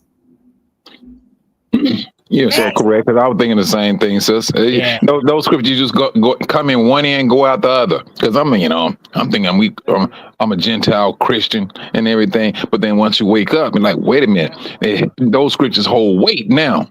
Yeah, they hit different. They definitely hit Yes, very much. Yep, and the Very thing is, much. and the biggest thing too, as well, with this is with everything that's going on right now. I lost my train of thought because I was looking at something, but it's just gonna be interesting to see. It's gonna be very interesting to see, and I'm not afraid. I'm fearful. I'm just like I said. I'm just excited. Their arrogance allows them to. Every nation has. Every empire has an expiration date. Right. Every empire has an expiration date, but this is the most arrogant. I think this is an arrogant nation because they never planned or saw their expiration date coming. And I believe their expiration date gonna come quick and faster than any other empire. Suddenly. Yes. That's what I hear in my heart is suddenly. Yep. You won't even see it coming. And they're not trying to entertain it. That's the fact. I mean, they're not trying to say, well, what if? This arrogance and this strong desire that everything that they're trying to plan out or thinking is going to happen is going to work for as if it's going to work for their benefit regardless. Yep. And that's the attitude that they're having right now. But I seriously believe they go in there and they have their little protest, whatever, and they start to recognize that, hey, these Negroes didn't show up like we thought they were going to do. Yeah. Yes. Mm-hmm. They gonna definitely. That's why I say I feel like within these next few days they really gonna try to ramp up the provocation. You know what I'm saying? Because I'm sure they're paying attention to us and seeing the TikTok videos, the posts on Facebook, black people saying we ain't even gonna get involved. I do believe there's a good chance they'll try to like really rile us up any way that they can, because that's the trap they're trying to set. I think that I seriously believe these brothers are going to sit it out. I really believe that. I really believe this is one time. If they were scared of a black messiah, they're a tad bit too late because there's too many of us now. There's too many black messiahs out there now. They was counting on one, and we many. And so now you got brothers over here saying this. You got sisters over there saying this. And so, I mean, you got them all over the place now. They have a fear, and they know that there is a clear and present danger. But some people just not, that means some of those Gentiles, they flat out not seeing it. They're not even trying to entertain. Although Negroes, no, all we got to do is mess with their money, or whatever the situation may be, and they go be right back at it. Their fear is a black messiah. Exactly. A black messiah. Most definitely. And they spoke their own fate upon them. What they're fearing is getting ready to happen, and that's their biggest fear. A black messiah is their biggest. I think that's their biggest fear. Mm-hmm. A black messiah. That's why the Bible says the tribes of the earth will mourn when Mashiach returns. It says they will mourn. Right? See, they had this image that they put in our minds of like some white man coming from the sky, hugging babies, kissing children, holding lambs and all of that. Nah, Mashiach is coming back with vengeance. He's coming back with a sword to slay our oppressors. That's what Christianity don't teach you. Oh yeah, Christianity will say, no, he'll come, and he came as a lamb the first time. The second time he coming as a lion. Right. Facts. Exactly. So that's the difference. Difference. Yeah, but they have a very rude awakening, and I'm telling you now, this is one time. The time is going. The time is coming, and I seriously believe we're right up on it. But people that saying no, we're not black, we're Latinos. Everybody, when this stuff get really popped off and they starting to recognize who we are, yeah, you go see some people that go be bleached white. No, I got a little. They already doing it now, though. I be seeing these Gentiles. They don't realize the Bible, you know what I'm saying, about Negroes. And now they saying, well, you know, my great-great-great-grandfather had some black in him. You know what I'm saying? Now they trying to kind of assimilate They in. reaching back and trying. They tracing the genealogy back. They shaking that tree, hoping that nigga fall out. Like, Yeah. shaking that family tree. Like, come on, give me at least just one. Right. But you want our culture, but not our struggle. No, that's one thing they do not want that. Not one red cent.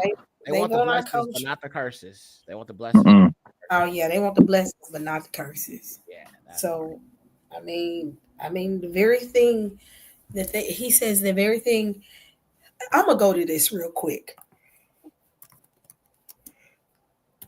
And I said this on a stage, and when I said it, somebody got mad at me, and because I'm the type of person, y'all. When I talk about things like, you know, because they said, Sister E, do you believe that, you know, the Gentiles are gonna go into slavery? Somebody asked me that, and I said, I can't tell you nothing of what's going to happen. I can't tell you. I can't tell you what I think. But what I am going to do is I'm going to take you to scripture. The scripture is going to tell you something. And I want you to fight against the word. Don't fight against me, but fight against the word of God. And you tell the word, this ain't going to happen. Don't be mad at me now. And I was on a stage, and it was, you know, it was mostly, you know, black people.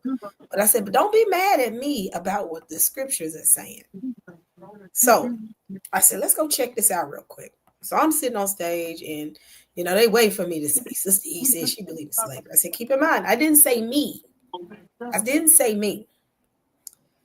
I said, this is what the scripture says. It says, for behold, in these days, in this time, when I shall bring again the captivity of Judah and Jerusalem, I will also gather all nations and bring them down into the valley of Jehoshaphat, and I will plead with them for my people and for my heritage Israel. Key word, my heritage Israel. And that's what I told myself.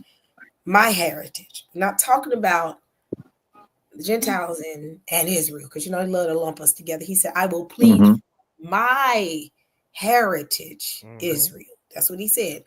Whom they have scattered among the nations, not among the nation. They love to say, well, they were scattered in Greece, they were scattered in Egypt. No. Among the nations, and parted my land. And they have cast lots for my people, and have given a boy for a harlot, and sold a girl for wine, that they may drink.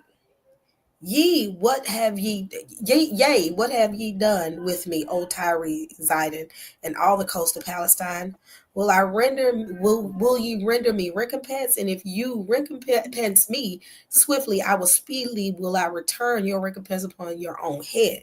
Because you have taken my silver and my gold, and have carried into my temple my goodly pleasant things.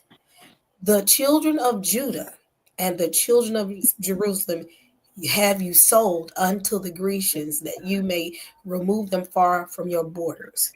Behold, I will raise up a place whether you have sold them, and I will return your recompense upon your heads.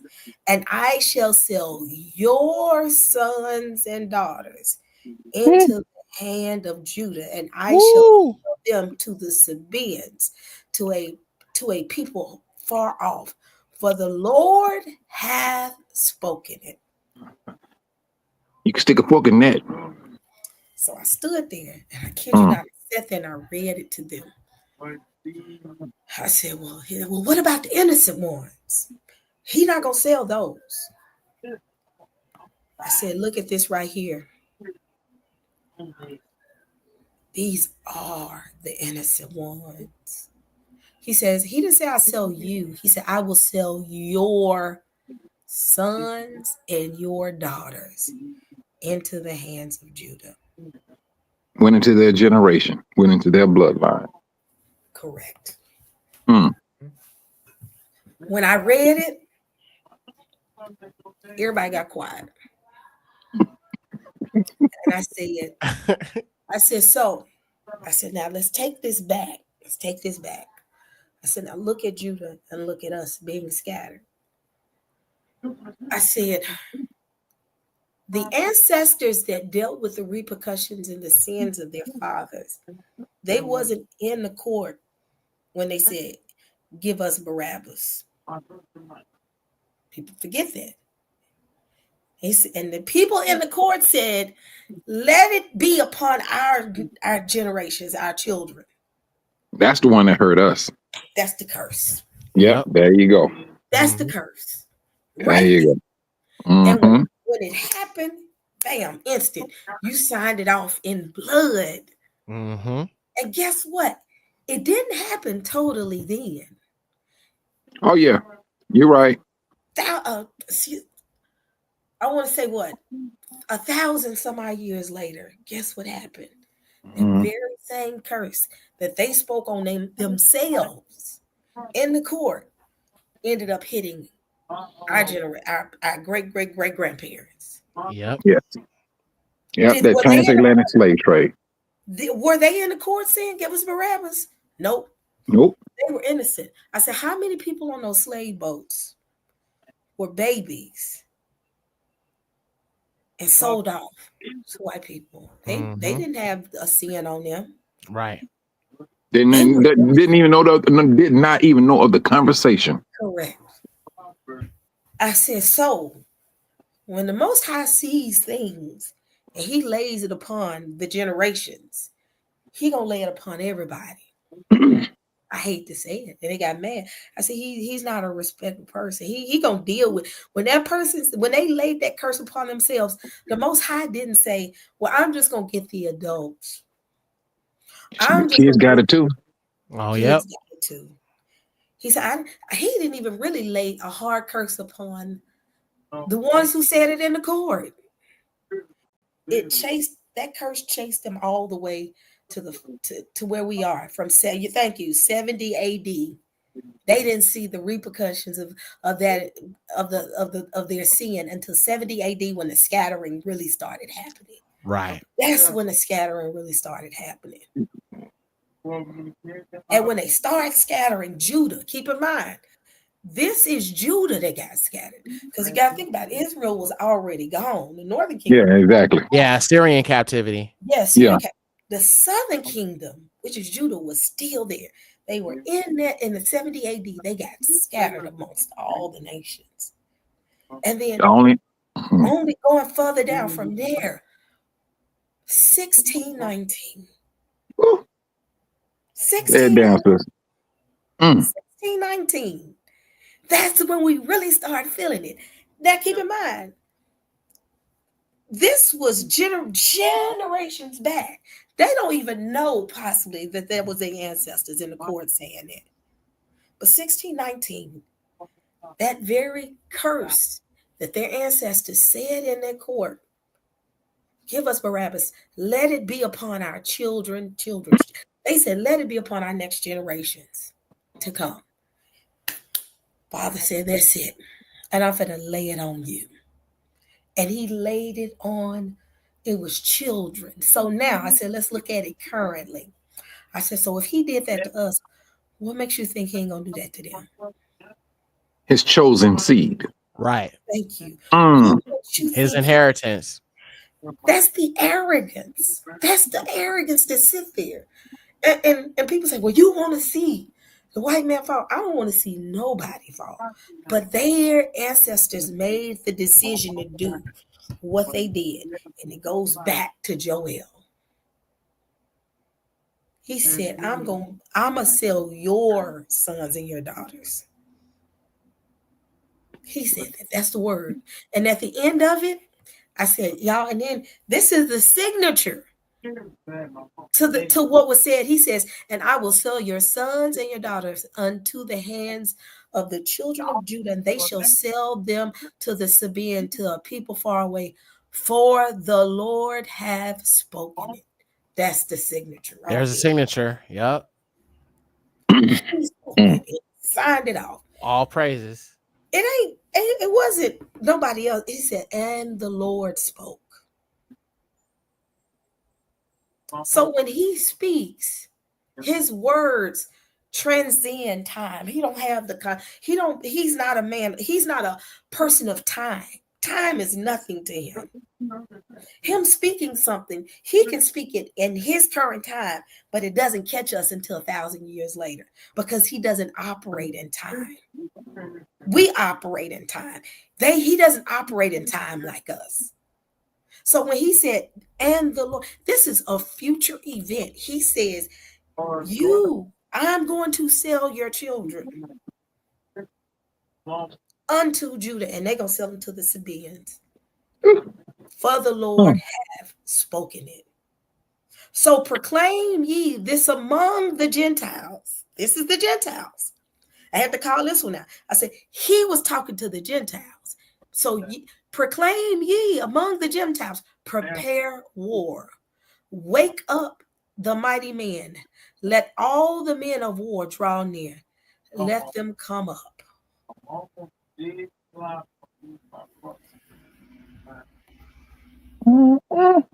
Y'all see how serious this is? Oh, it's very serious. When I said it, I kid y'all not, Clubhouse was quiet. I bet it was. Oh yeah, they was. Yeah, it's as he had a little pew pew behind her. I'm gonna make it out of this church. Thank you. I sat there and I said, y'all don't fight with me. I ain't say it. I said, but at the end of it, it says, the Lord have spoken it. So who y'all gonna argue with? I didn't say it. He did. There it is. I said, so you're finna call the Lord racist? You're finna call the Lord the slave doctrine? Y'all just want to put him. He said it. I didn't say it. So do you want to ask me that question again? Baby, that room. Nobody can answer my question. I said, don't ask me, do I believe that they're going into slavery? What did they say in Joel? Break down Joel to me. What does that mean? What does that one line mean? Nobody can do it.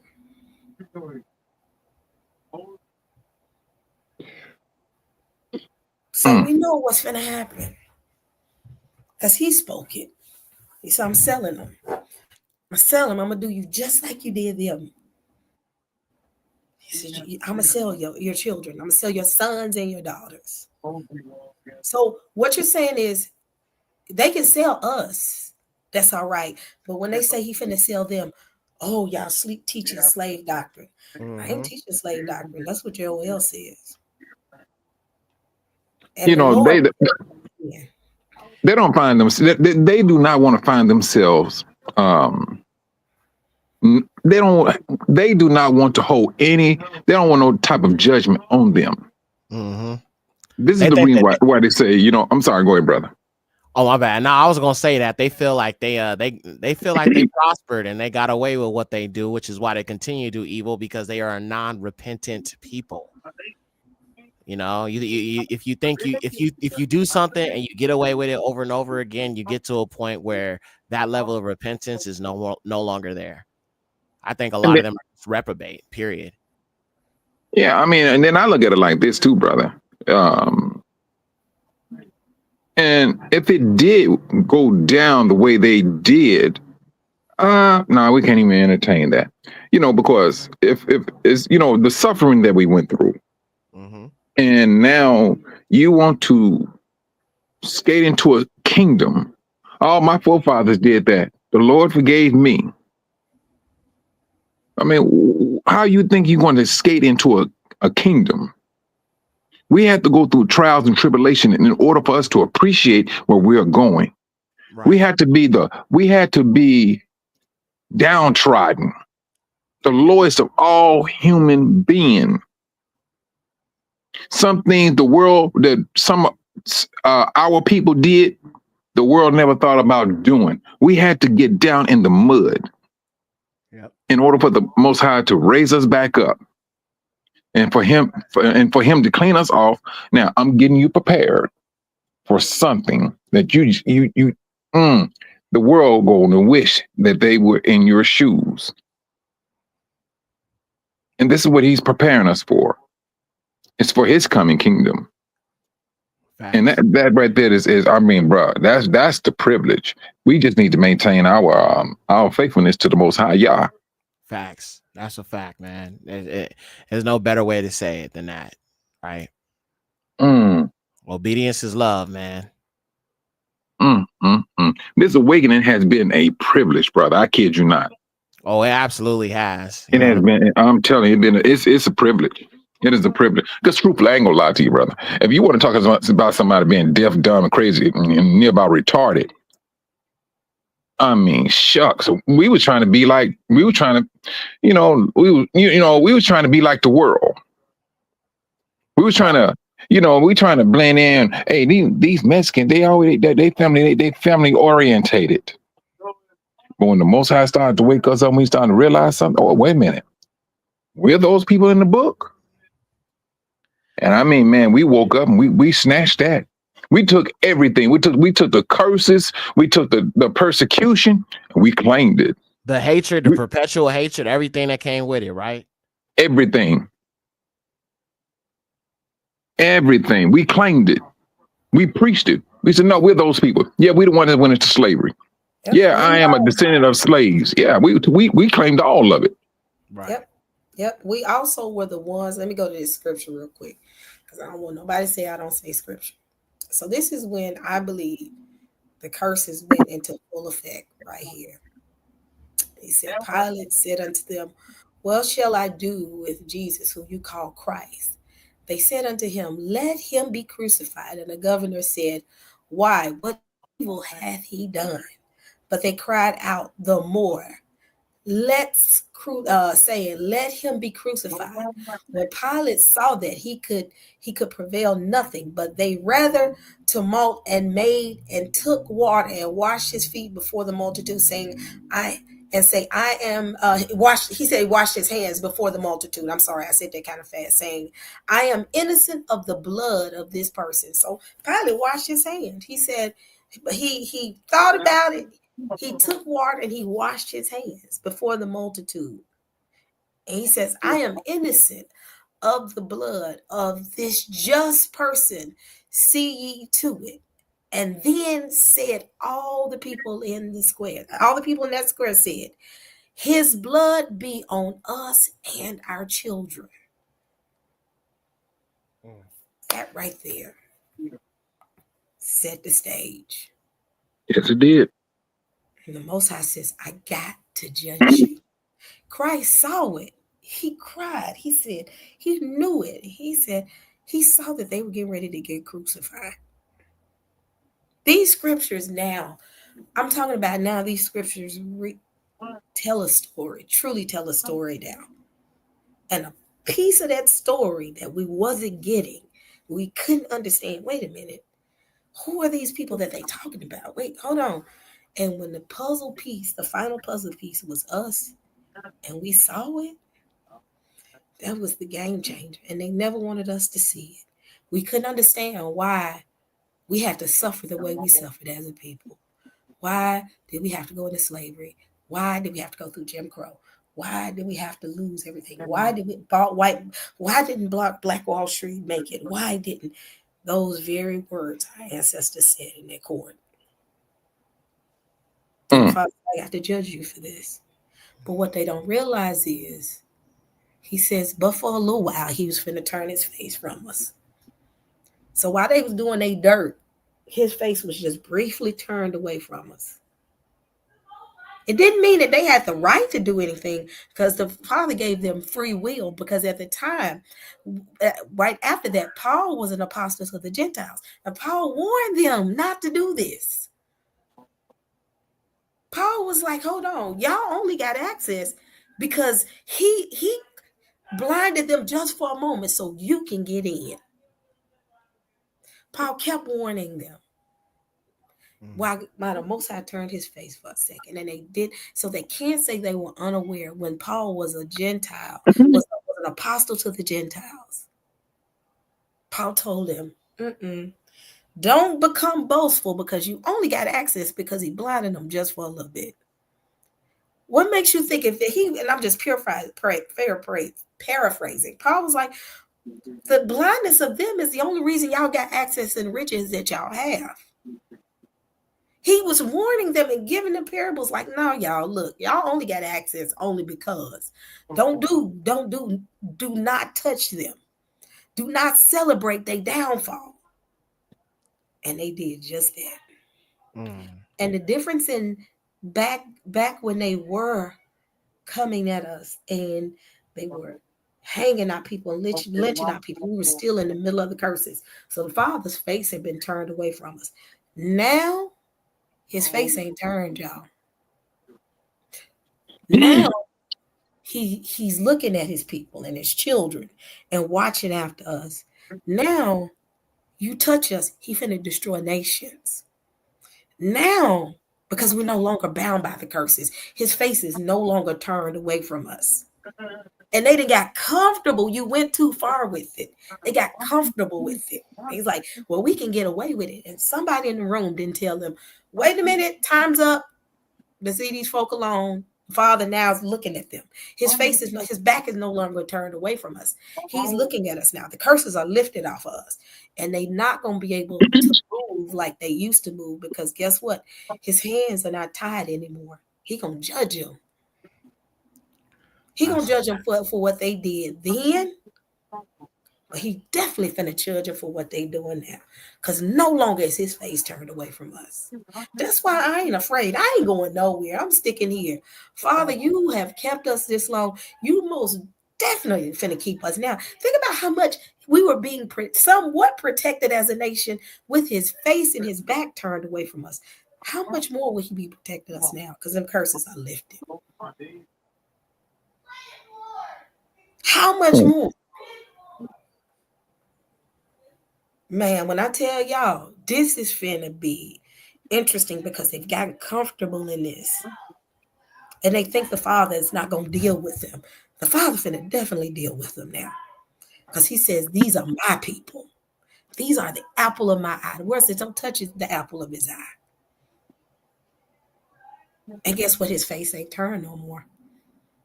He looking and he said, these are my people. And he's looking and said, look what you've done to my people. I warned you not to do this. I warned you not to do this. Look what you did to my people. Woo! This ain't finna be pretty for them. That's all I gotta say. Because they getting ready. That's why I'm like, go ahead and do it. Go ahead, try this time. It's different now. It's different. You ain't gonna be able to hang us that easily right now. You're gonna be able to do all the stuff that you used to do because the Father's watching us. Mm-hmm. It's gonna be ugly. No, it's about to be real for them. It's real for us right now. It's about to be real with them. And I mean, girl, please, sis. I tell you. I'm sitting here now and I'm just like, I'm watching it, and I really been talking to the Father about this. Because I'm gonna be honest, Michael, I did at one time have some reservations, and I said, Father, I said, do we need to leave here? And I really prayed about it. I asked the Father, I said, give me some guidance and don't let it be my own fears. And I kid you not, I was praying, and there's something in my Ruach said, I will keep you wherever you go. Wherever you lay your head, I'm gonna be there. Wherever you land your foot, I'm gonna be there. The Father's hand reaches all to the four corners. He said, I'm gonna be reaching with my hand from every corner of the earth to come and get my children. I'm finna get my children out of this house in just a little bit, because when he gets us out, they gonna know it's the Most High. Exactly. He gonna get us out, and it's gonna be that's what's holding back the four winds. He said, hold back the four winds until all my people are sealed. He's sealing one by one. Bam, bam. He's holding back. Every angel is holding back. Those destructive winds. Woo! Yes. That's the only reason. Is to hold back those winds, destructive winds.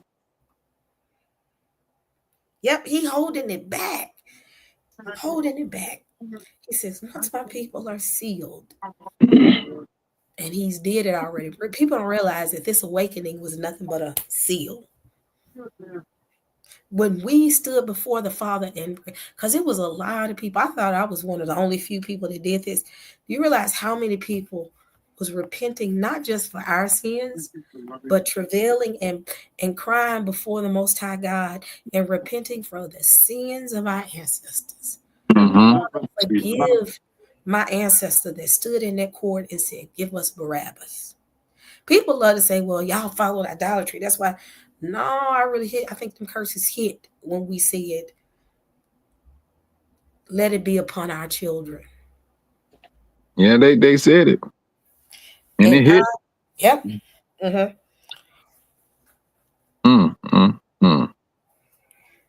No, I mean, sis, I tell you, truthfully, it's going to be a sight to see. And I think this is one.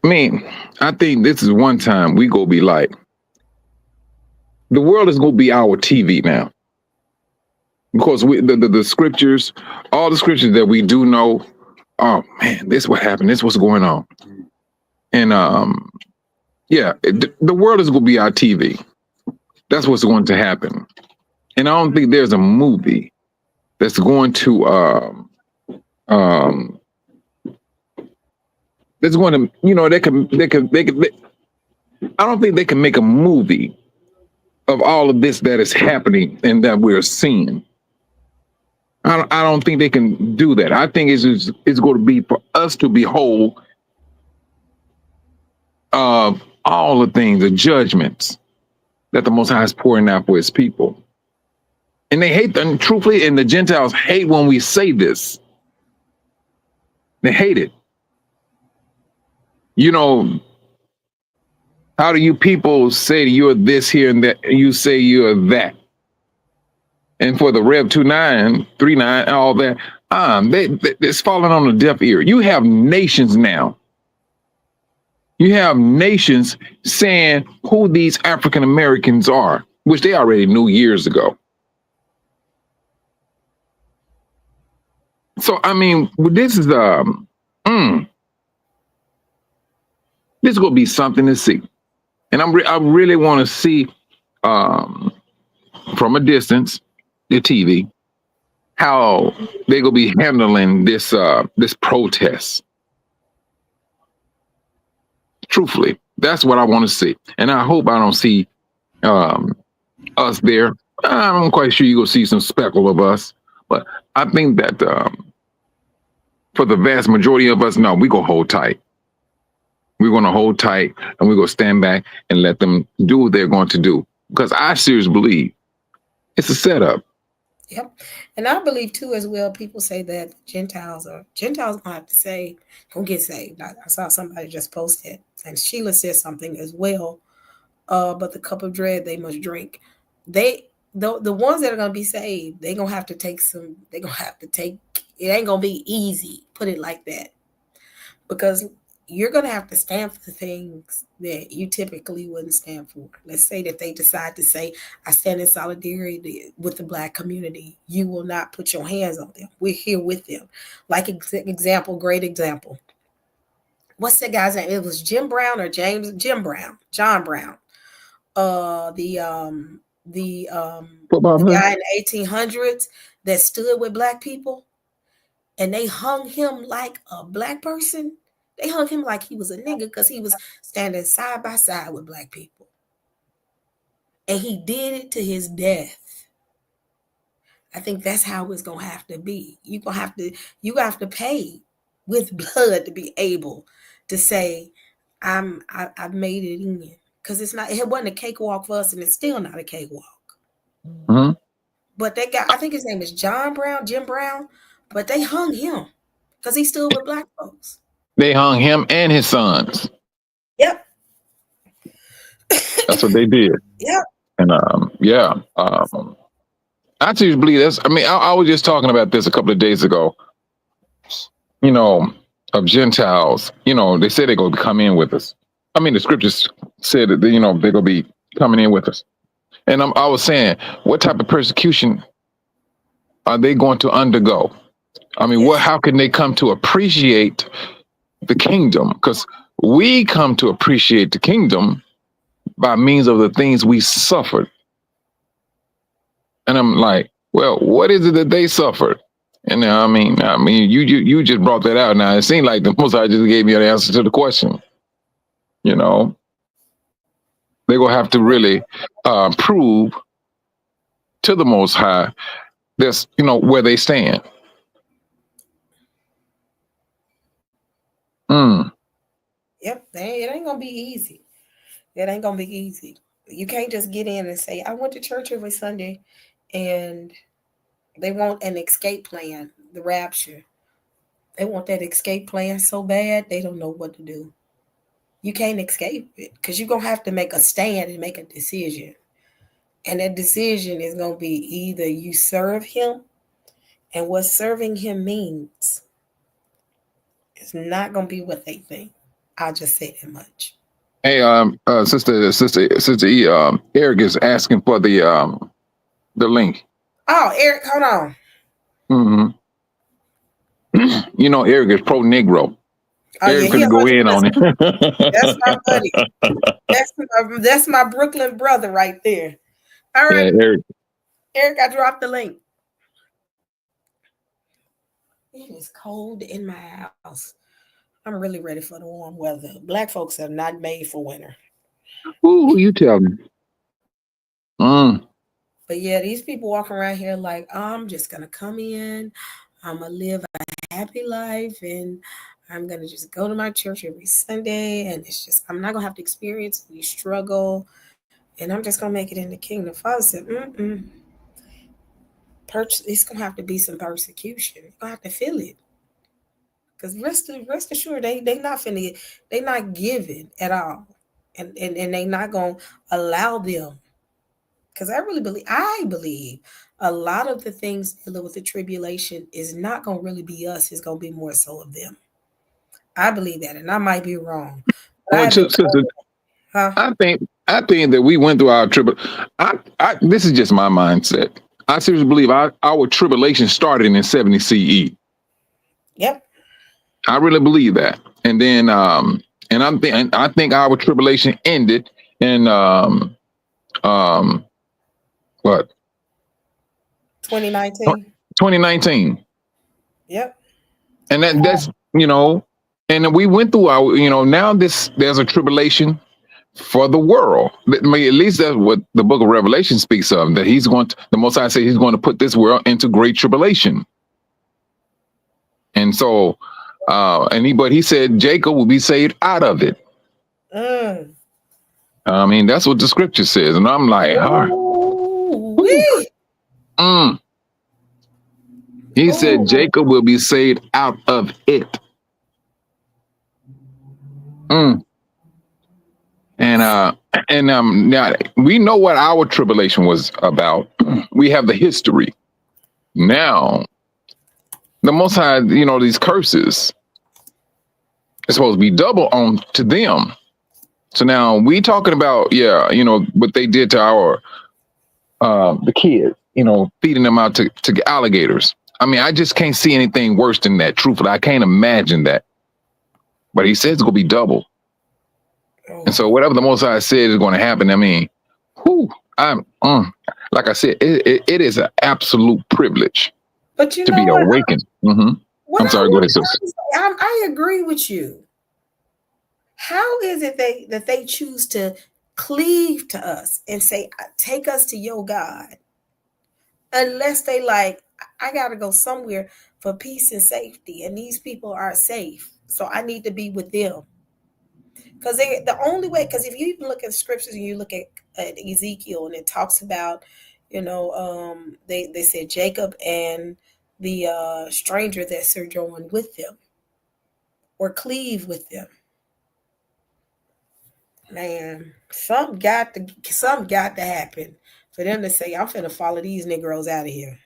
Sister, truthfully, I think there's a measure of that that's already happened, and especially when Trump started doing what he's doing with the Latinos and the immigrants, and now people are saying Black people was trying to tell you this and that, and then you have the Gentiles complaining about they having a difficult time making ends meet.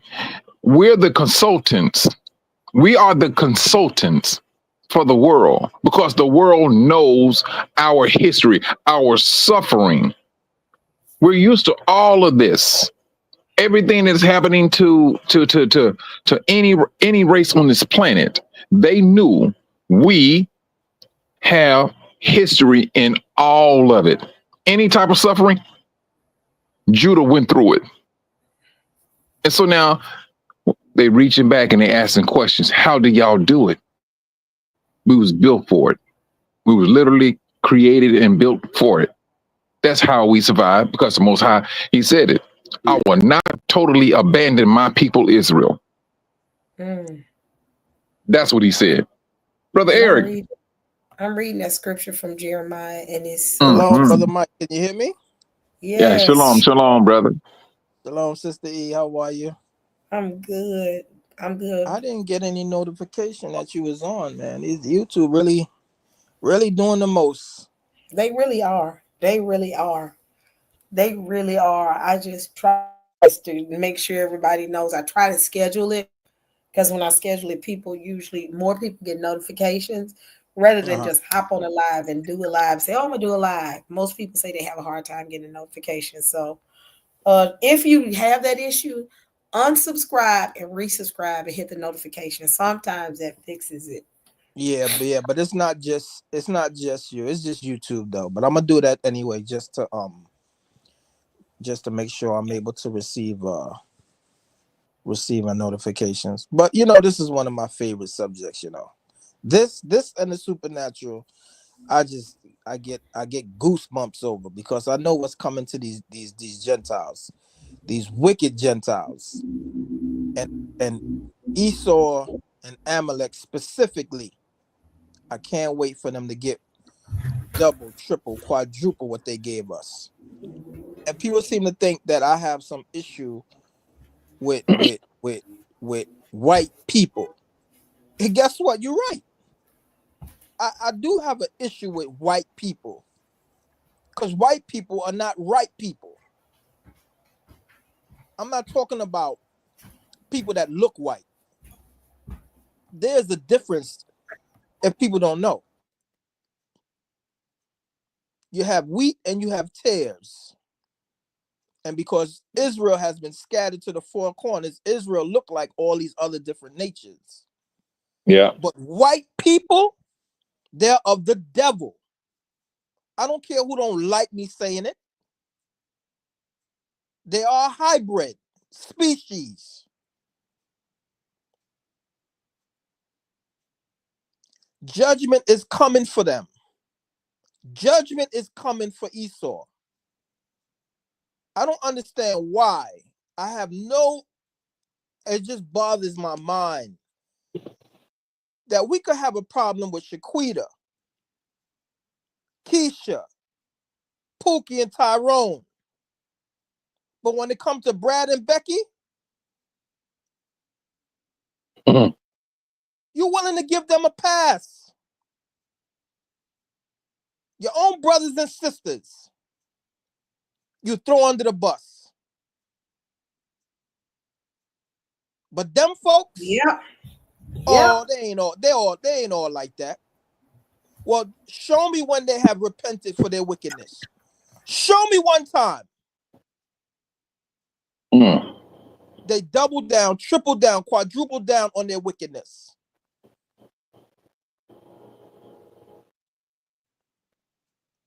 I don't get it. And my Bible says in Jeremiah 30:16, every one of them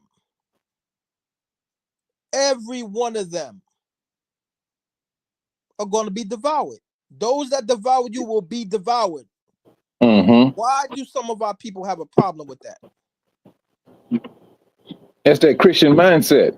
When the Most High said, shrug off anything of Babylon, he means strip it off.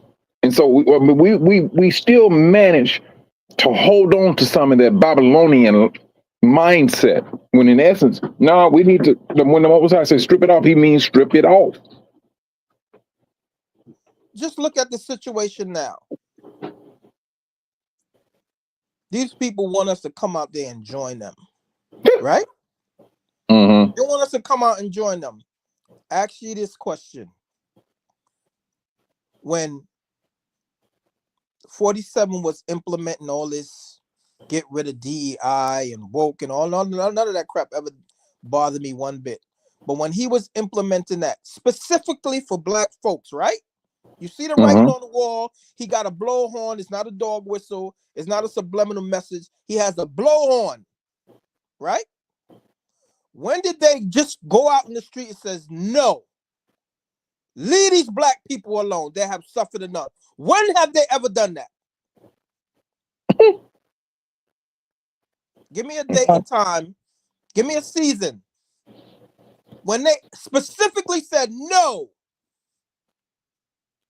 I'm not going allowing you. We call them Black Americans. It's bad enough. They're not Americans. They're Black Americans. They right there. They're separating us. They're making us a separate class. Fine. When have they went into the streets and fought for us? When did they say, no, you black people, we know when you come out there, they're gonna bring out the bats. They're gonna bring out the dogs, the mace, the hoses. We've seen them do that to you already. Stay home. We got this for you. When have they done that? Give me a date and time. Well, they claiming they're gonna do it on the 5th of April. They lie. Yeah. Yeah. No, the sign when they putting up on April 5th, show me where it said, you black people, stay home. Stay home. We got this. Show me the sign that they said. Show me. It doesn't exist. It don't exist. But the sign is for us to come on out there too. And join them. Join you for what? You do it seem like you're doing just fine already. They ain't be putting stick upside your head. Yep. They're not turning the hoses on you. They're not turning the dogs on you. They're letting you walk the street, no problem. But the minute a black face come out there, all that is going to change. Yep. And that's exactly what they want. Don't be fooled by these white liberals. They are one of our biggest enemies. Yep. We'll start a fight. No, well, you know what? Not necessarily start a fight. We'll initiate a fight and then we'll fall away as if they don't know what's going on. And that's how I see them. You know. Yep. Make us the problem. Exactly. Make us you know. We are the world's cash cow. Everybody makes money off our blood, sweat, and tears. Blood, sweat, and tears. You understand? Yep.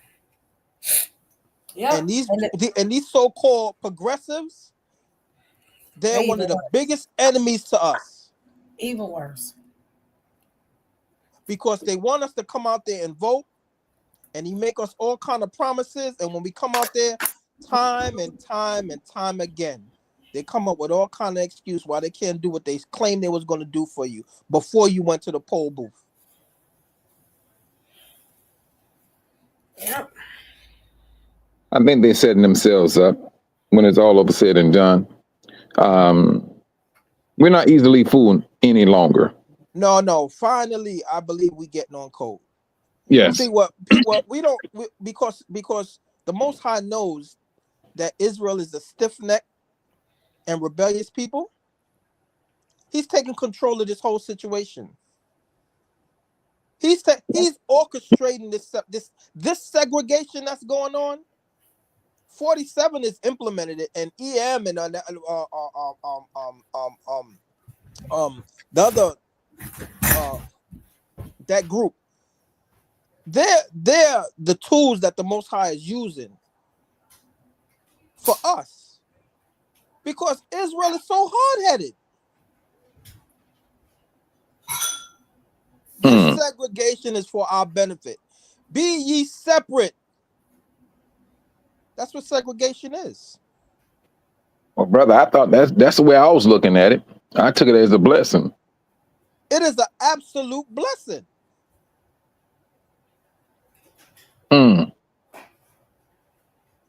He's taking control because he knows there's going to be some wicked Israelites that are going to want to make a deal with the Greeks.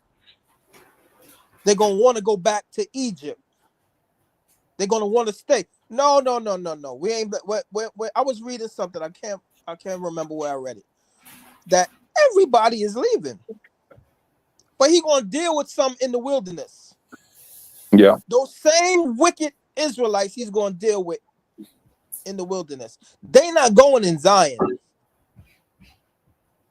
He going to deal with them in the wilderness. They're going to get purged out. But everybody's leaving here, whether you like it or not. Yeah. And those that think they're going to stay here, all those makeshift coffins. I don't know if y'all remember years ago, there was a mile long of coffins stacked up 12 feet, 15 feet high. You think they just made that just to be making them?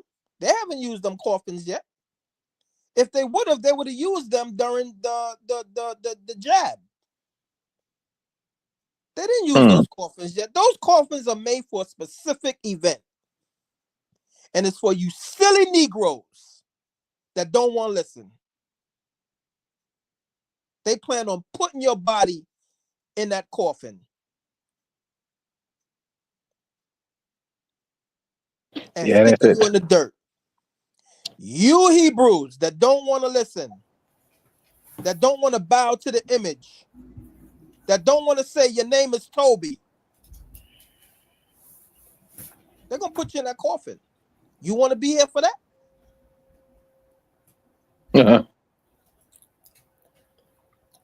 This is what's happening, brother. I mean, we so ridiculous and fighting over the small things, caught up in the weeds, over little foolishness.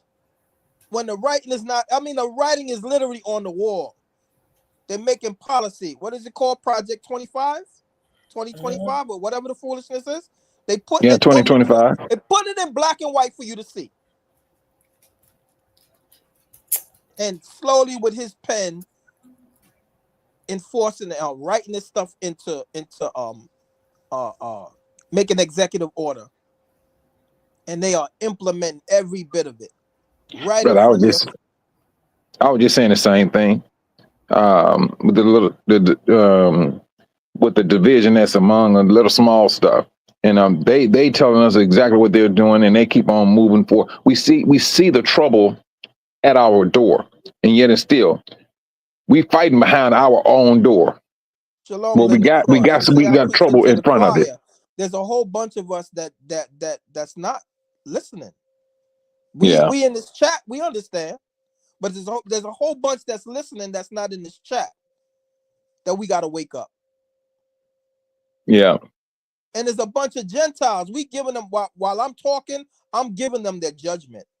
You are being warned right now, Gentiles, to stop your foolishness, to keep your goddamn hands off of us. And for the stiff-necked Israelites, you need another one of us to be hung from trees or dragged up into a mountain and slaughtered. You need to see another one of us go down like that. You need another one of us to get shot down in the street for a broken tail light or for a light they said that was out. Drag I was you in out fear of my so you life. can resist, so they can mistreat you and shoot you down. You need another one to happen.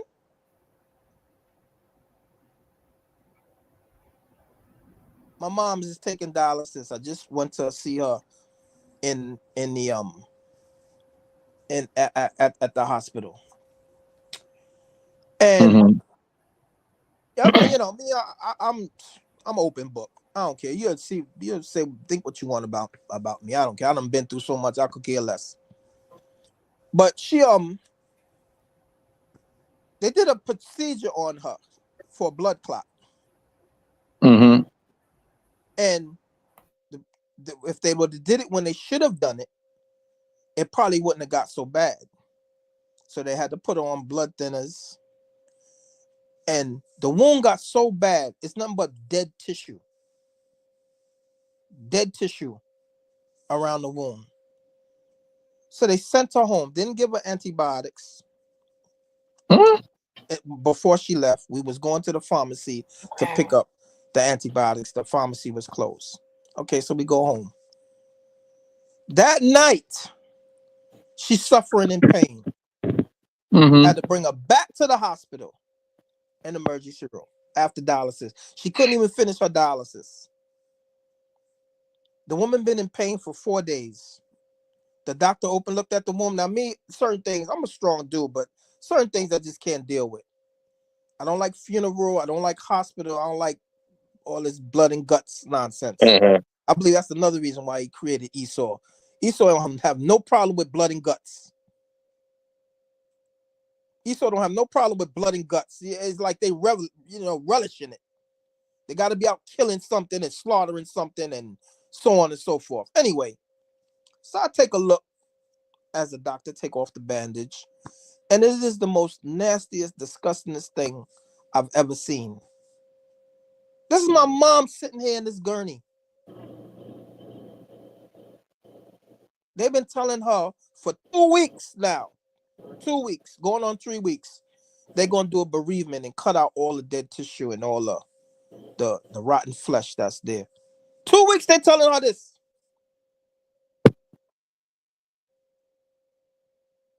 They don't care about us. Now they telling that they supposedly take her from one hospital and gonna send her outpatient now to a next hospital after they've been telling her for 2 weeks every day while she was in the hospital. We're gonna do the procedure. We're gonna do the bereavement. We're gonna take care of the wound and this, that, and the other. When they sent her home without the antibiotics, because they usually give you something, for it to hold you over. Nah. Told my brother how he should care for the wound because he lived with her. The very next day, we wound up bringing her back. These people don't care about it. Get it through your thick skull. These people don't care about us. They just passing us from one place to the next place, and it's like we're like I forget the word is escaping me. Boy, they pass you around and everybody collect a little bit off of you. You're a money market. That's all it is. So when That's he all goes it to the is. next hospital, because my thing is, what are they waiting for? They waiting for it to get so bad to where they got to take her limb off? Because sure enough, the person right next to her had her leg cut off. They wanted to get so bad where they had to remove her limb. That's why they telling her for 2 weeks, we're going to cut this thing out, cut this. They ain't do it yet.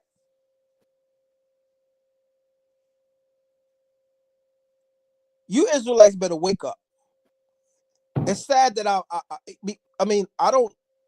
I'm telling my story, but I'm sure there's a bunch of us that have a story to tell.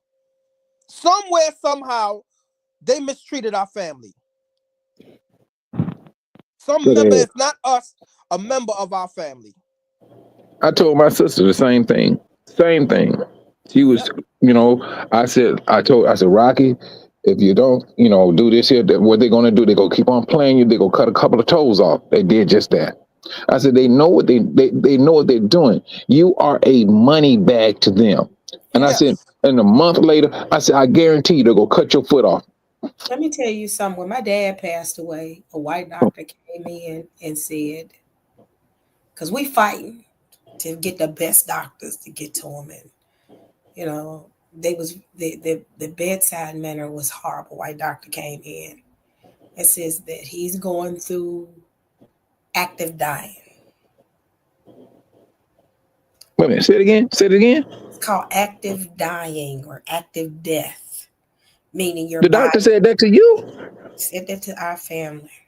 My dad now, he's alert, but he's not 100% alert. I think they gave him something that just really didn't make him alert. And the doctor looked at me and my mom and said, you know, he lived a long life. He's old. You know, pretty much saying he was old. When I And tell that's you, disgusting. when I went off on that doctor, Yeah, that's that chin check. That's what that sounds like. the words that fell out my mouth, my mama said, girl. I said, even Madison said, because Madison lost it before me. Madison said, I don't care what you say. He may not mean nothing to you, but he means everything to us. Mm-hmm. That's This is exactly my, right. so he may not, I don't care how old he is. You don't come in here and tell his family that. They don't care nothing about us. So now listen, one of the doctors, right? This is last week, going on 3 weeks now. This is when we first brought her in there. The doctor looks at the wound. He said, "Oh, that's a burn." Now my sister happened to be in the room at the time. "Oh, that's a burn." And the doctor look over at my sister like accusatory. You understand? Mm-hmm. So now my sister, she crazy, you know.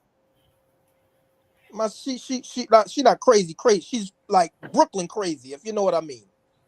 Yeah. She speak of mine. When I tell you that she went off on this doctor, so now you basically saying that my sister burned my mom? That's crazy. That's crazy. That's crazy. But you know what, y'all? Let me show y'all this video. Mm-hmm. When this video came out, it hit mainstream quick. Has anybody seen this before? No, I haven't. I'm gonna play it. Hold on.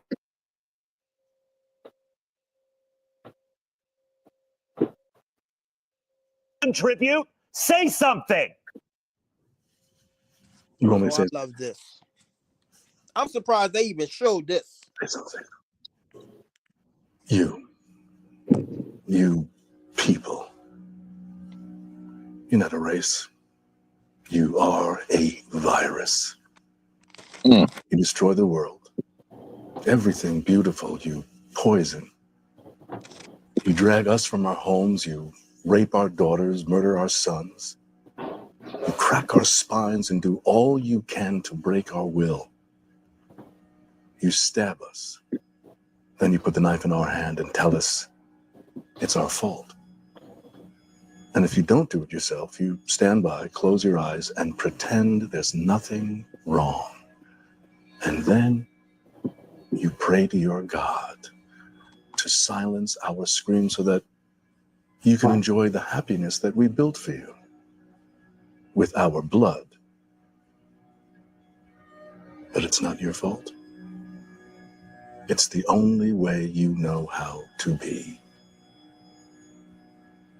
And the only thing that will change anything is if another virus comes along and does to you what you do to us.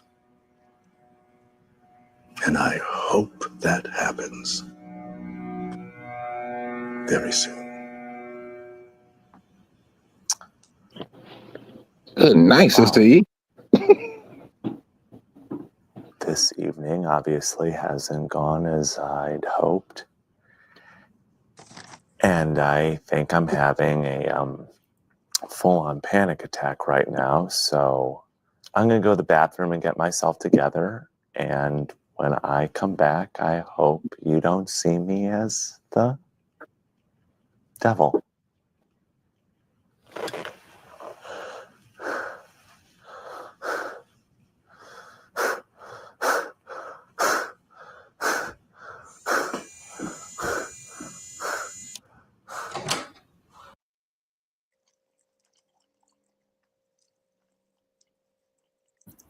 when I saw this,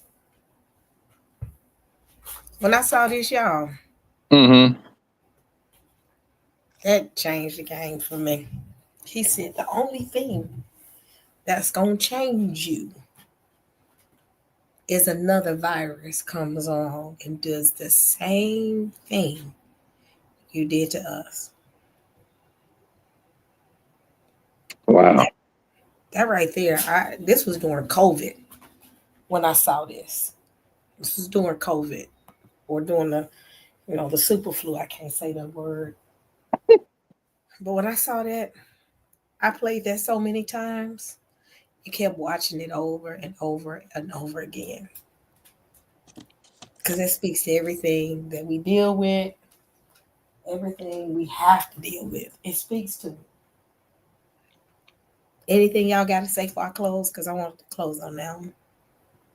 Says I think that's right. That's the one you have to stick a fork in it. I think it speaks volume. It speaks. It speaks for me. And so I will close with. Thank you, Sister E. I wish I would have known you was on. I would have come on a little earlier. You know, I gotta give my little 2 cents on certain things. I know people probably tired of hearing. Brother. Now, Eric, you speak your heart. You know, you're welcome. You're welcome to come up here. I appreciate that. But my thing is, I'm like the Most High. I'm not saying, meaning the Most High constantly reminding us to get our act together. Yeah. Mm-hmm. And if that's my anointing, so be it. You ain't gotta listen to me. Turn off when I come on. I'm gonna keep telling us to love each other and stop the foolishness. Hopefully it'll come a day where I won't have to say, yeah, we need to love each other, come together, and stop the foolishness. I think we're starting to get on code, for sure. I think the dry bones is rattling. I think the dry bones is trying to stand up, but we're not walking yet in this truth. We have to walk this thing out. It can't just be talk. We have to literally come together, like Sister E's thing she implementing. We need a strategy. We literally need a strategy so we can get out of this thing intact. Yep. With the least amount of casualties as possible. We don't need another set of twins dragged up into the mountain. That's the last thing we need. The very last thing. They literally doubling down on their wickedness. Yep. You mean to tell me you think if 2 Caucasian boys, twins now you talking, how does this even happen? Lord have mercy. How does that even happen? Taken up somewhere they ain't got no business at, slaughtered, and somebody just happened to be walking by and taking pictures. You must be out your blasted mind.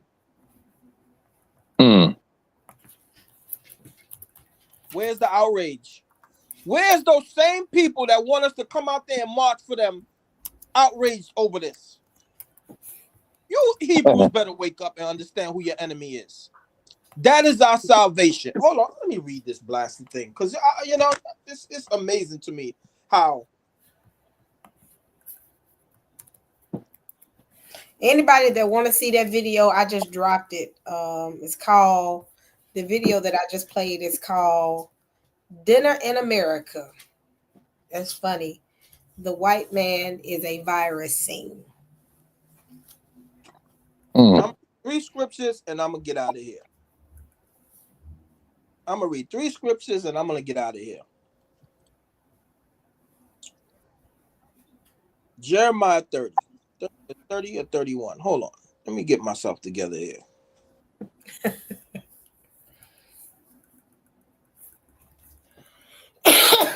Jeremiah 30 verse 16. You Hebrews, listen up. Okay? For you hardheads that want to save Esau. Okay? Therefore, all that devours thee shall be devoured, and all thy adversaries. It says all your adversaries.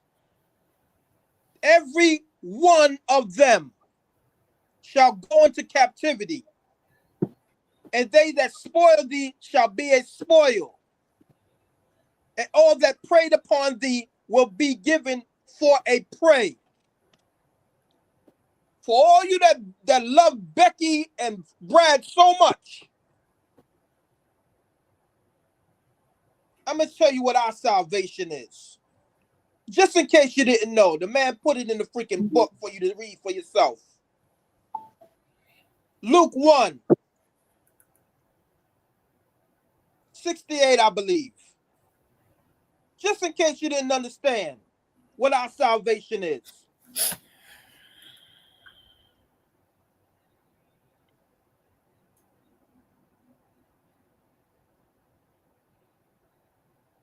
Excuse me for a second. I want to make sure I got the right.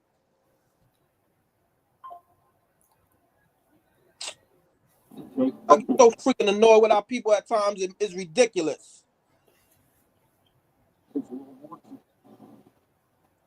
I'm going to start at 67. No, 66. And all they that heard them led them up in their hearts, saying, what manner of child shall this be? This is our Savior is talking about. And the hand of the Lord was with him. And Zechariah the father was filled with the Holy Ghost and prophesied, saying, blessed be the Lord God of Israel, not the world, not the Gentiles. The Lord God of Israel. For he hath visited and redeemed his people, and have raised up a horn of salvation for us in the house of his servant David.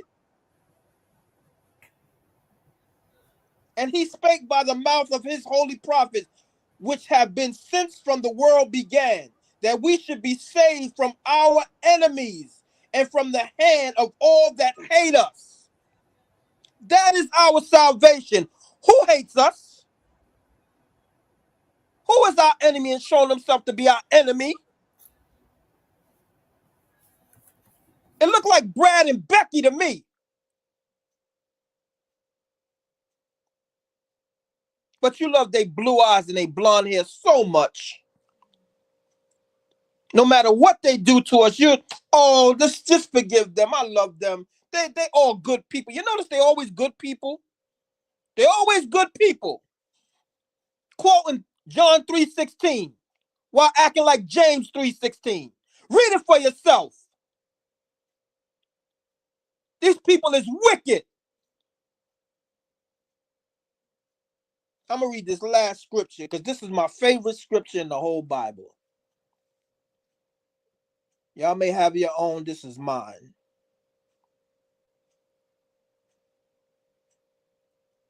Y'all may have your own, but this one is mine. This is my favorite.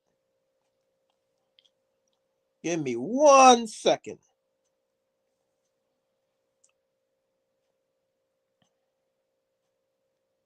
Hey, while y'all doing this, can y'all do me a big favor? Oh. Favor. I got someone in my community. She's really, really, really trying to, her and her husband, Hebrew community. Have y'all ever heard of the Hebrew way? They are really trying to grow their channel. Can y'all do me a big favor when I close this? Let's do a shock for them and let's go over to their channel. I want to see the expression on their face when their numbers jump up really high. Can y'all just do that for me? Let's give them a little bit, and I'm gonna drop the link. Yeah, please, beautiful couple. And keep it up there because once if I check off of this, then I'm gonna lose the thing. I won't be able to see it. Let's give them a big surprise. Absolutely. Okay, so now listen. This is my favorite scripture, and I'm gone. This is Isaiah 25, verse 9. And it shall be said in that day, lo, this is our Savior. This is our God. This is our Redeemer. This is our God. We have waited for him, and he will save us. This is the Most High. We have waited for him. We will be glad and rejoice in his salvation. That is my favorite scripture in the Bible because we're no longer waiting for him to come. He's standing right in front of us. Now, y'all do whatever y'all want to do. Y'all keep loving Becky and Brad, giving him your money, giving him your soul, excusing him for all his wickedness.